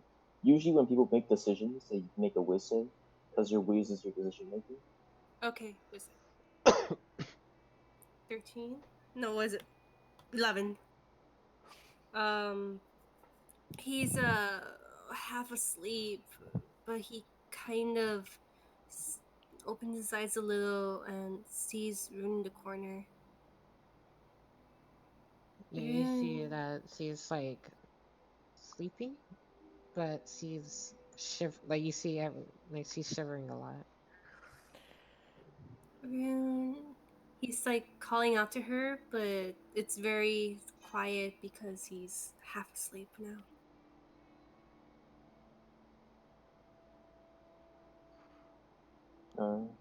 Rune?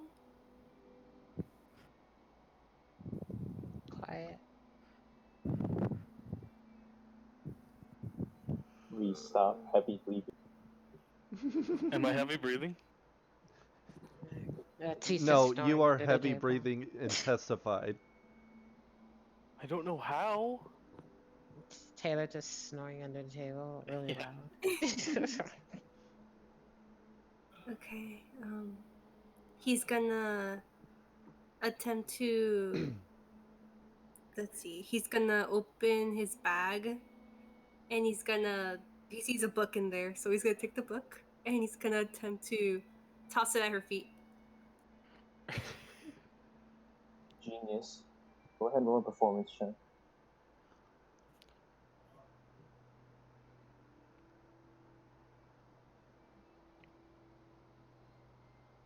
Wow. He's kind of just tossed it. That is the shittiest fucking book throw ever. He's kind of toss it downwards. It's a weak little tap that falls onto the ground. It falls and on my face instead. just... Perfect. It just kind of lands on his face, and as it whacks him on the face, he stays asleep, still snoring with the book on his face. I imagine T has fallen asleep like that many times. Probably. But Usually with his special books. Whoa. Ah. at this point, Alan's gonna. Rune stays Sorry, go ahead. distant Yeah. from you. Rune stays distant from you. Whoa, they're Okay. Give me. Okay, I'm gonna do something.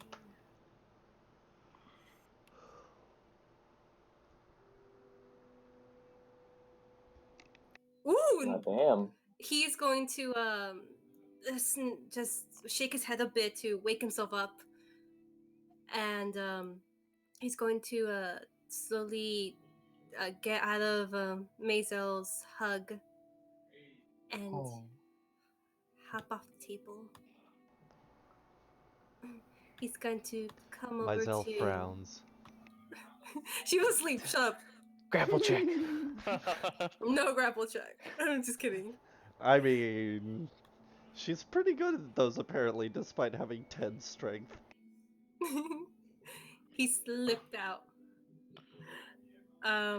He's going to come over to Rune and kneel down before shaking her. Rune, you're cold. She like kind of just looks around. Come to the fire. Oh gosh. It's Alan. Oh.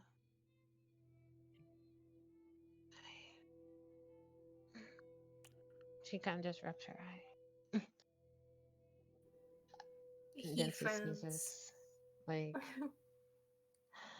then you can see, like, she's kind of just breathing a little hard. Rune, you're gonna freeze. Please come with us. Come close to the fire.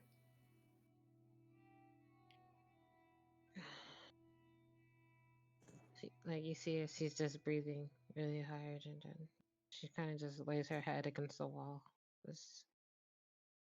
I'm fine.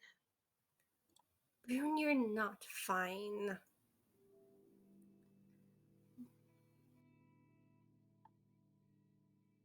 And then she's gonna try to stand up. He's Roll me he's gonna attempt to help with his power. con save advantage. Every time Alan asks if she's okay, I'm gonna take a shot. Can't I'm say what? fine. Yeah, with He assistance didn't of ask if Alan. she was okay. He was insisting for her to follow. Yeah, you envelop her in a warm glow. You bring her to her feet, but you're stammering around. You're able to hide most of your weakness, but there's a lot of fatigue there. Come on, Rune. We'll come here this way.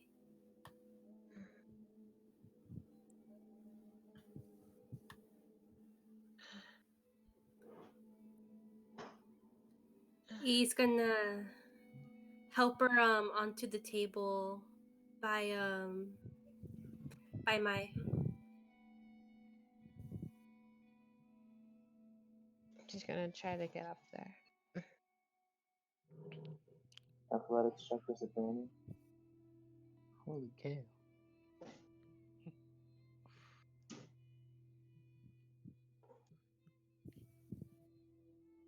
Yeah, as 0. you try to heave yourself on, you drop to your knees. And it staves a little bit.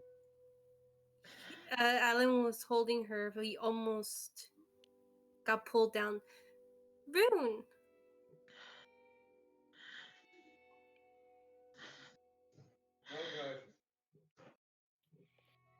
He's just breathing hard. Just kind of like. Here, Rune, he's gonna attempt to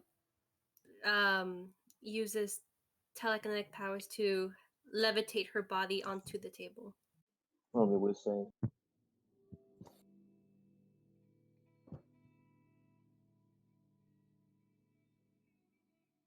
I knew it! The Wow. natural 20. Alan is the chosen one. Impressive. As if you kind of go on down this point, the room from your perspective, both Alan's eyes briefly go full black, and then this marble in his head pulses outwards, this purple fire, and then his eyes cleared over, but he just overwhelmed some other force. And with a flick of his hand, he raises you up off the ground and places you on the table.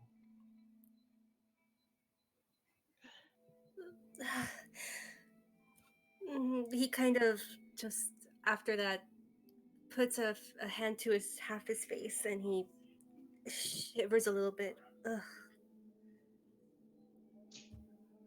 Ugh. He doesn't say anything by that, but he just did it, and he climbs up the table. You do so. And one big family rest together. Cuddle party. Yeah, he's gonna pull in Rune by my. Con save, Alan. Oh boy.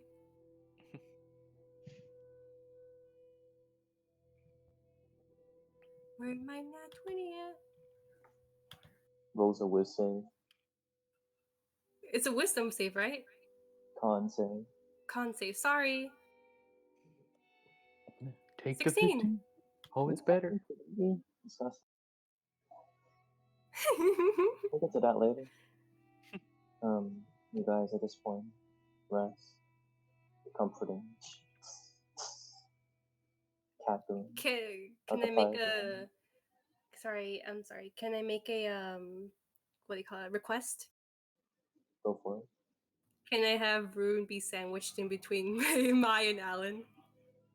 Oh, that's adorable. Because he wants her to get warm fast. Okay. Oh, even better. My roll me a con save. Roll it for me, please. You got it, Andy. Got you. Are you fucking my left arm? Okay. You guys sandwich into this really shitty Oreo. Go to sleep. Sweet. It's hard to sleep though, because Alan's snoring is not helping. Oh boy. Alan? Not Tease? Alan, but tease. Oh boy. Oh, it really is spreading. It's fucking spreading, jeez. It spreads to all. None can It's escape. meant to be. Yeah, but eventually you pass into that sleep state. You feeling much so, Alan, but with the comfort of your family. Your eyes curtain. And all four of you in the room are asleep. About 5 minutes, 10 minutes, 15 minutes pass, cresting on half an hour. And then for you, Cephaladen, the door on the other side, the one you didn't come in from, opens.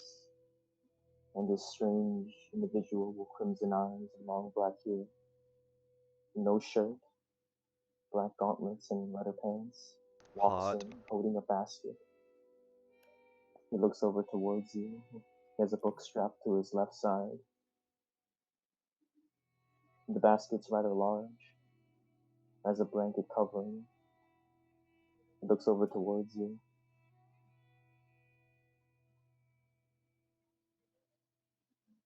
Waits for some kind of response. So Florian kind of shrugs, assuming that if he came in here, he probably has a reason. He takes a couple steps forward. Those bandages are rather unclean for a dining table, wouldn't you say? I personally prefer them that way. The table or the bandages? The bandage. Kind of Bandages. takes out. He goes over. I can move them off of the table if you would prefer. It's fine.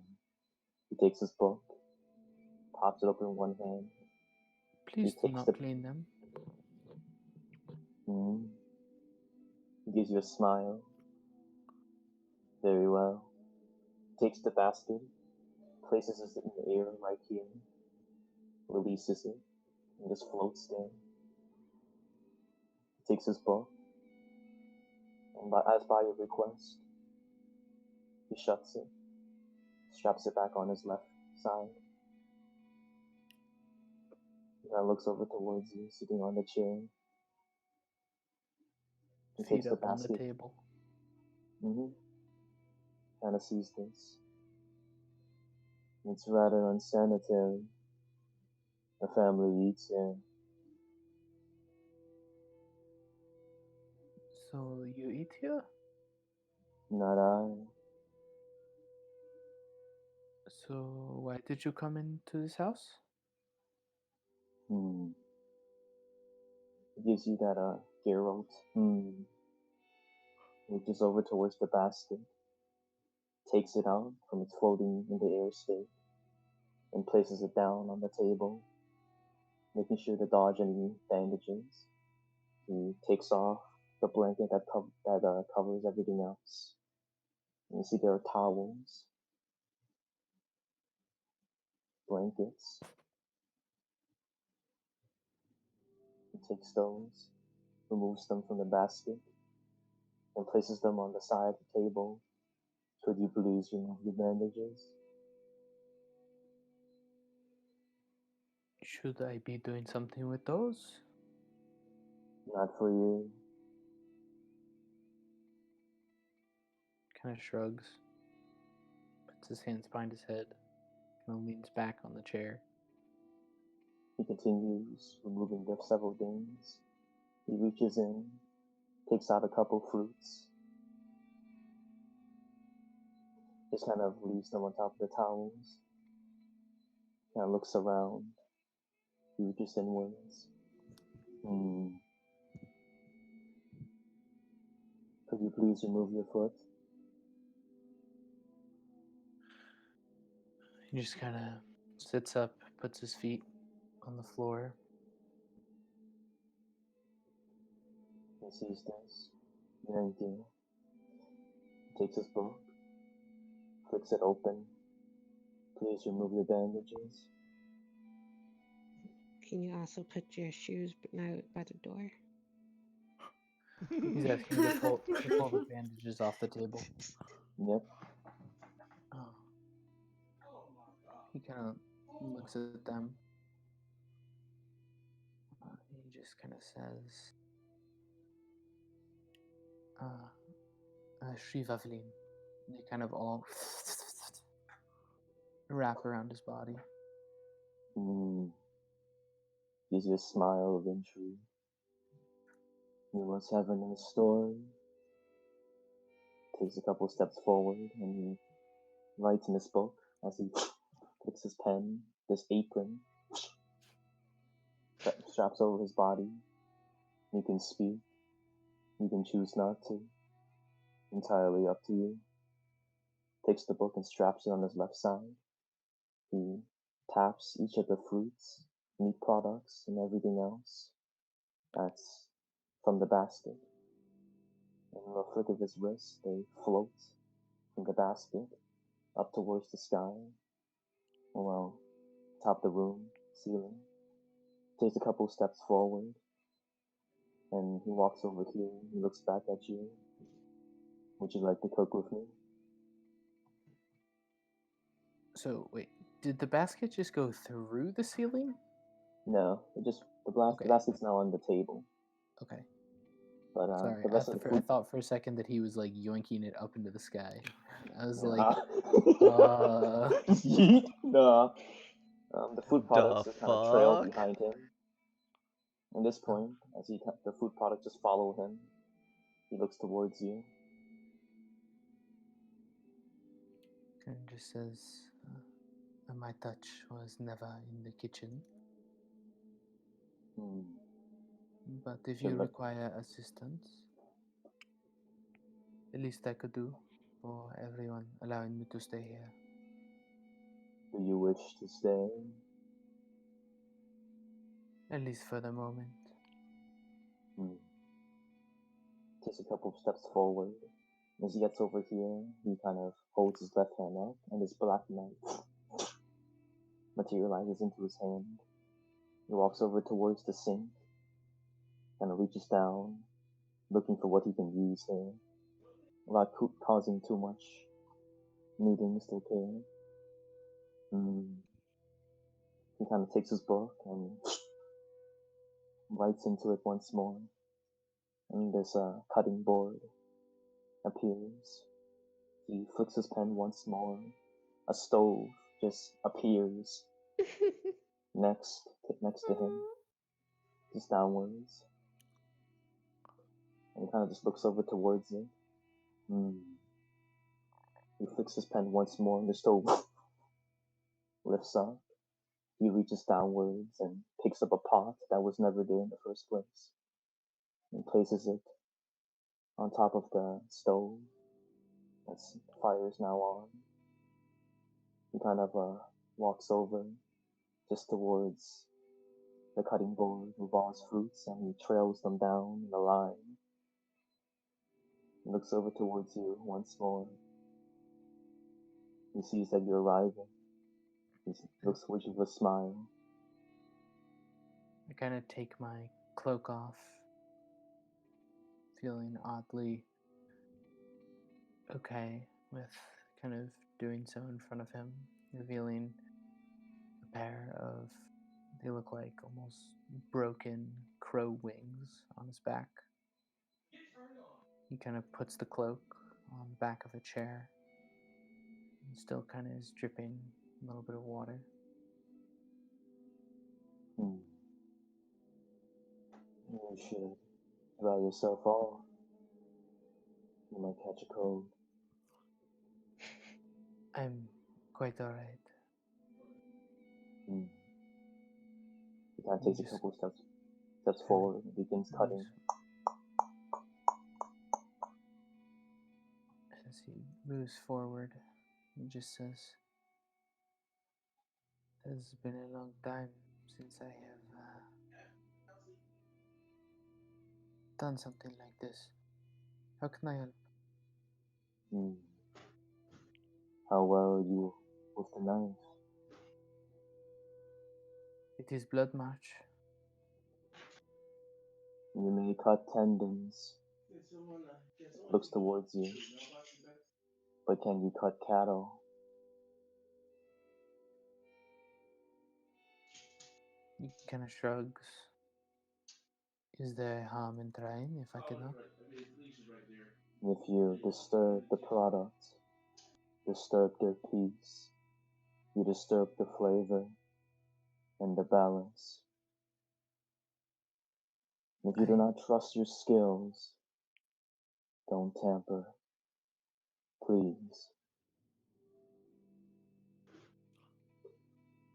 He just kind of shrugs. Very well. If you would like to do something for me, set up the rack As he kind of points over towards the basket, you see that behind the basket, there's like a wood. God damn it!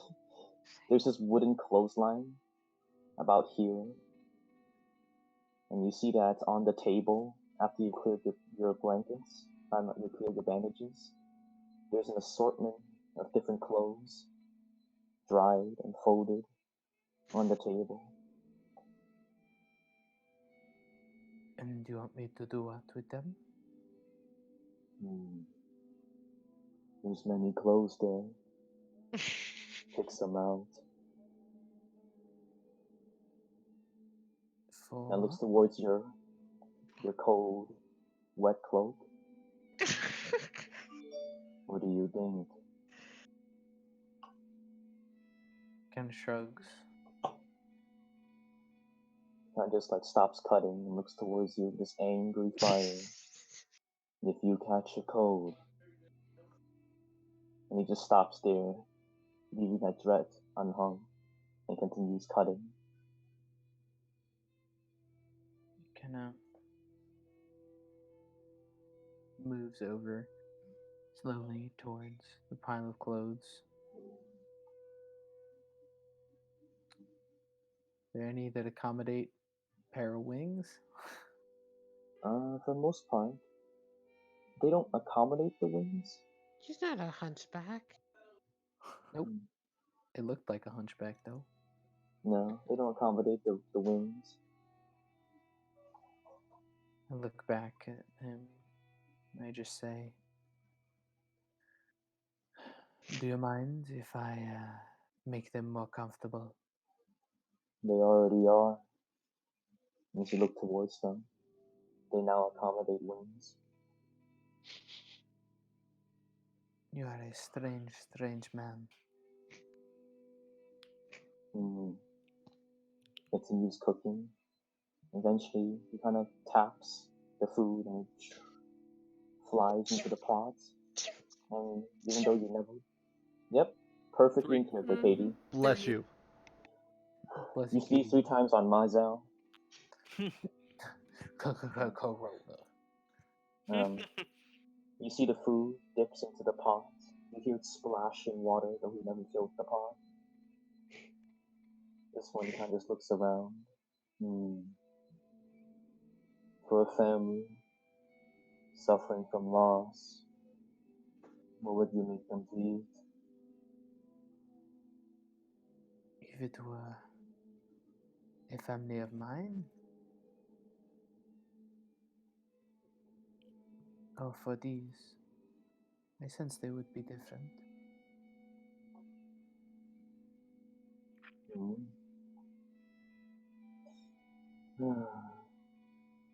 And just like looks over, saddened by your expertise in the kitchen. Just continues pondering around. He looks up at the ceiling. Looks back down towards the food and takes a couple steps. He looks around. He looks over towards the room. Looks over towards you. Here, make those herbs. He points to the table behind you. And as you look towards it, there's a bowl and he wants you to go ahead and grind the herbs. Have you done this before? A second handle, yes. Great. And when you finish, there'll be food ready in the morning for them. It'll still be warm. You just have to trust me. And when they ask who made it, looks towards you. Just say you did. Understand? Kind of tilt my head to the side. And is there a reason for that? I have never met you before, and as far as I'm aware, you have not met me. It's just a story. Tell a good one. and looks over towards the pot. When you finish those herbs, add them in, and if you choose the rest, you can do so. He kind of points over towards the clothesline that was once empty, and you see it adorned with several different outfits. Tell them to have fun. Gives you a smile.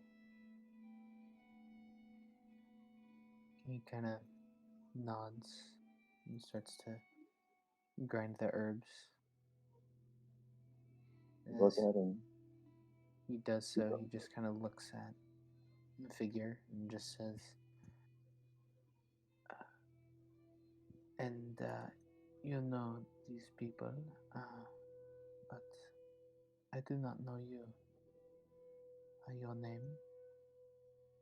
and looks over towards you. My name is Abaddon. And I just wander, smiles, and shelter myself from the rain. Turns towards the door and walks. Gets over here and looks back towards you. He just smiles. Do you tell a good story? And I'd love to hear yours one day. He walks out.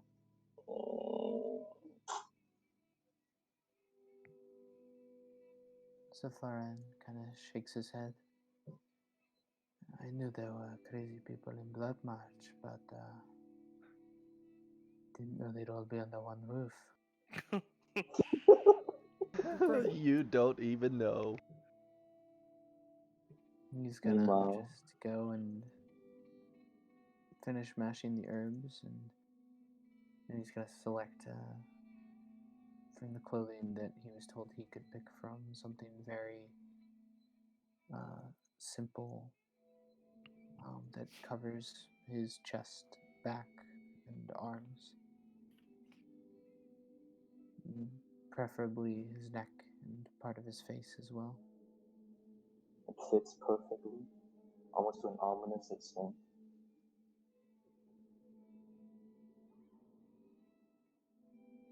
I'm gonna finish grinding the herbs and put them in the pot. You go ahead, do so. I would have you a medicine check, but honestly, you fucked this up as a natural one. Meds? You mean one of my expertises? Go for it. Expertise.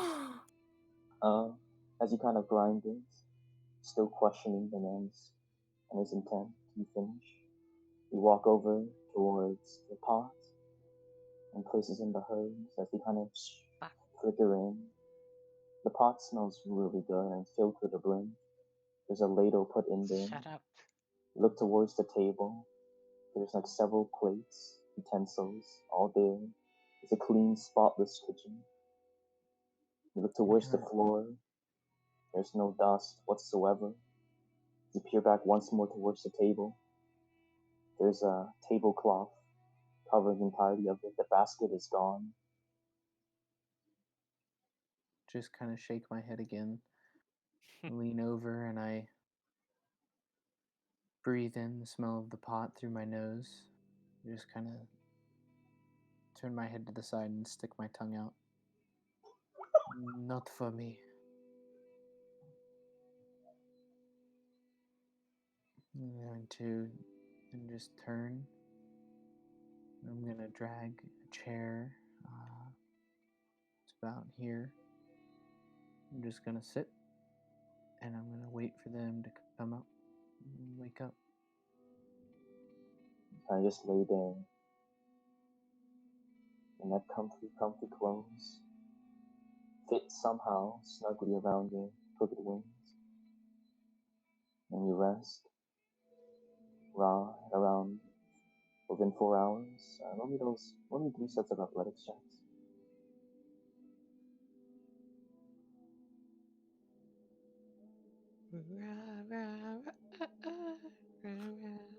The number of times I've said that to myself. You you continue just doing your workouts, it's a lot easier, question mark. But you get used to it. You begin doing a variety of exercises that causes periodic squeaks from upstairs, from the wood that isn't perfect. You hear this, clattering, but it doesn't bother you enough. Even though you don't normally sleep at this time, nearing when morning rises, you find yourself tired enough to doze off. At this point, the rest of you wake inside the room to the smell of freshly cooked stew. You're confused as to why.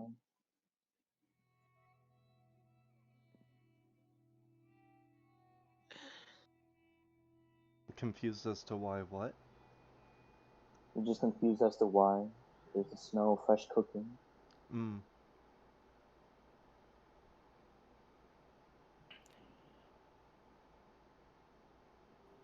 Alan's like right snuggled up against Rune. He starts to wake. He kind of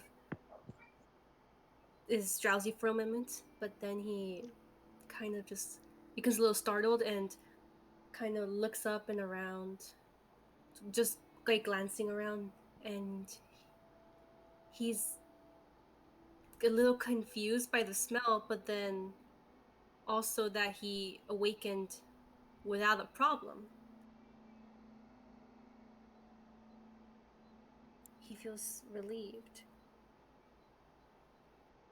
That's sad.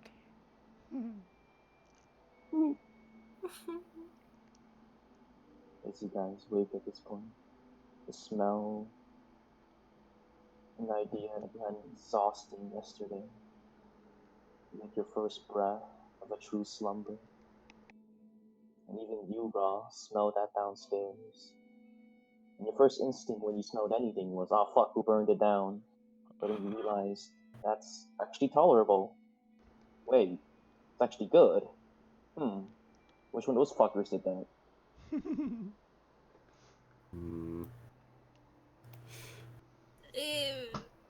Oh, I can't move. Then Alan's just thinking, Ra? At this at this point, Rod's just gonna start hopping over to the stairs. This is the true test. This is the true test. Oh god! Oh, this is the god. true test. Oh no! This is how they get you. That one, Hold that fast or one, expire. that one, Hold that fast one, or that expire. one, that one. Teleport your ass, you fool! Go ahead and roll that acrobatics check at this point. I would Hell give it yeah. disadvantage. You Disadvantage? Nah, I would normally, but he's been Okay. training for the past like 4 Alright. hours. Yeah. Nice. Wow. As you kind of stand on the top and you kind of think about what's the most opportune way to walk down the stairs with 1 foot. And you decide, He doesn't- might as well Wait. just zoom. Wait. He looks down, looks at his leg. Why step multiple times when you can step 1 time? He backflips down the stairs. Float down, and then you just hear this slam on the floor as you awoken by this flower.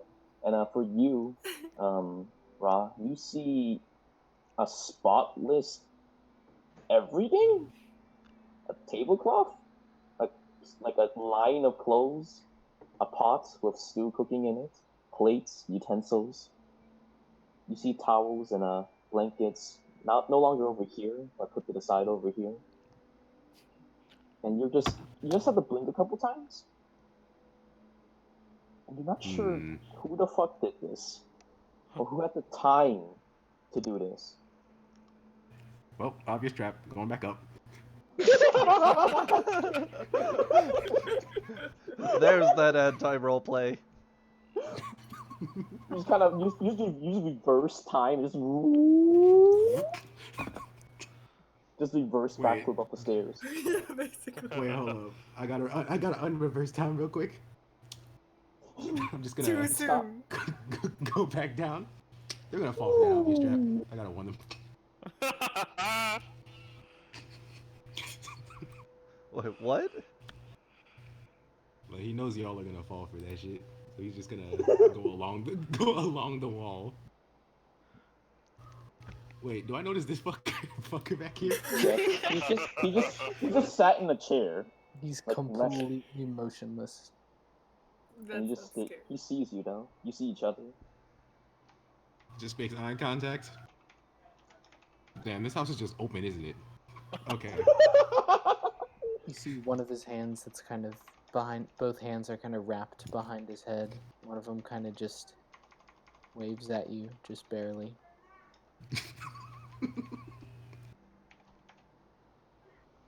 He just points to the table? Is like, is that you? He kind of shrugs. I don't usually sleep. Okay. Just stay there, I guess. I don't know. Why would I move? Man, I don't know. Exactly. People are weird. People are weird here. Obviously. You never know. People are weird here, says the one-legged man who backflipped down a set of stairs. I just kind of mutter to myself. It's a few words, just curses under my breath. And unless you speak Celestial, you don't understand them. Cool. He just says, there is food if you desire. Ah, thanks, random stranger. He just pulls out a ration and starts eating it.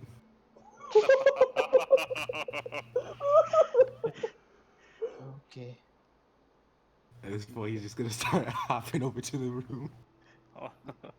He's gonna stand up and he's gonna get himself a bowl of soup. Cool. And then he's gonna smell it and then just put it on the table instead. And go back to his chair. Man, 4 billion IQ. The rest of you guys are awake right now, but that's really if you choose to be at this point. I now have no control over your sleep schedule. As Mizell wakes up, she sees that Rune is now between herself and Alan. She smiles as she sits up. You see, she's still super. CJ! Yeah. Have everybody come up. We're gonna have a discussion before we eat. Is that dinner I hear? Oh boy. Oh boy. Alright, time to take a nap. The million-year door. Honestly, we might have to stop it here. Right. Reese has to do something too. I have early morning meetings. Disgusting. Early morning meaning 9 a.m. Low. But still. Cool. Yeah. Is that what's actually happening, Katie? Yeah, we're going to go eat. I don't know how long it's gonna last, but yeah, 2 hours. It doesn't matter. It doesn't matter. It doesn't matter.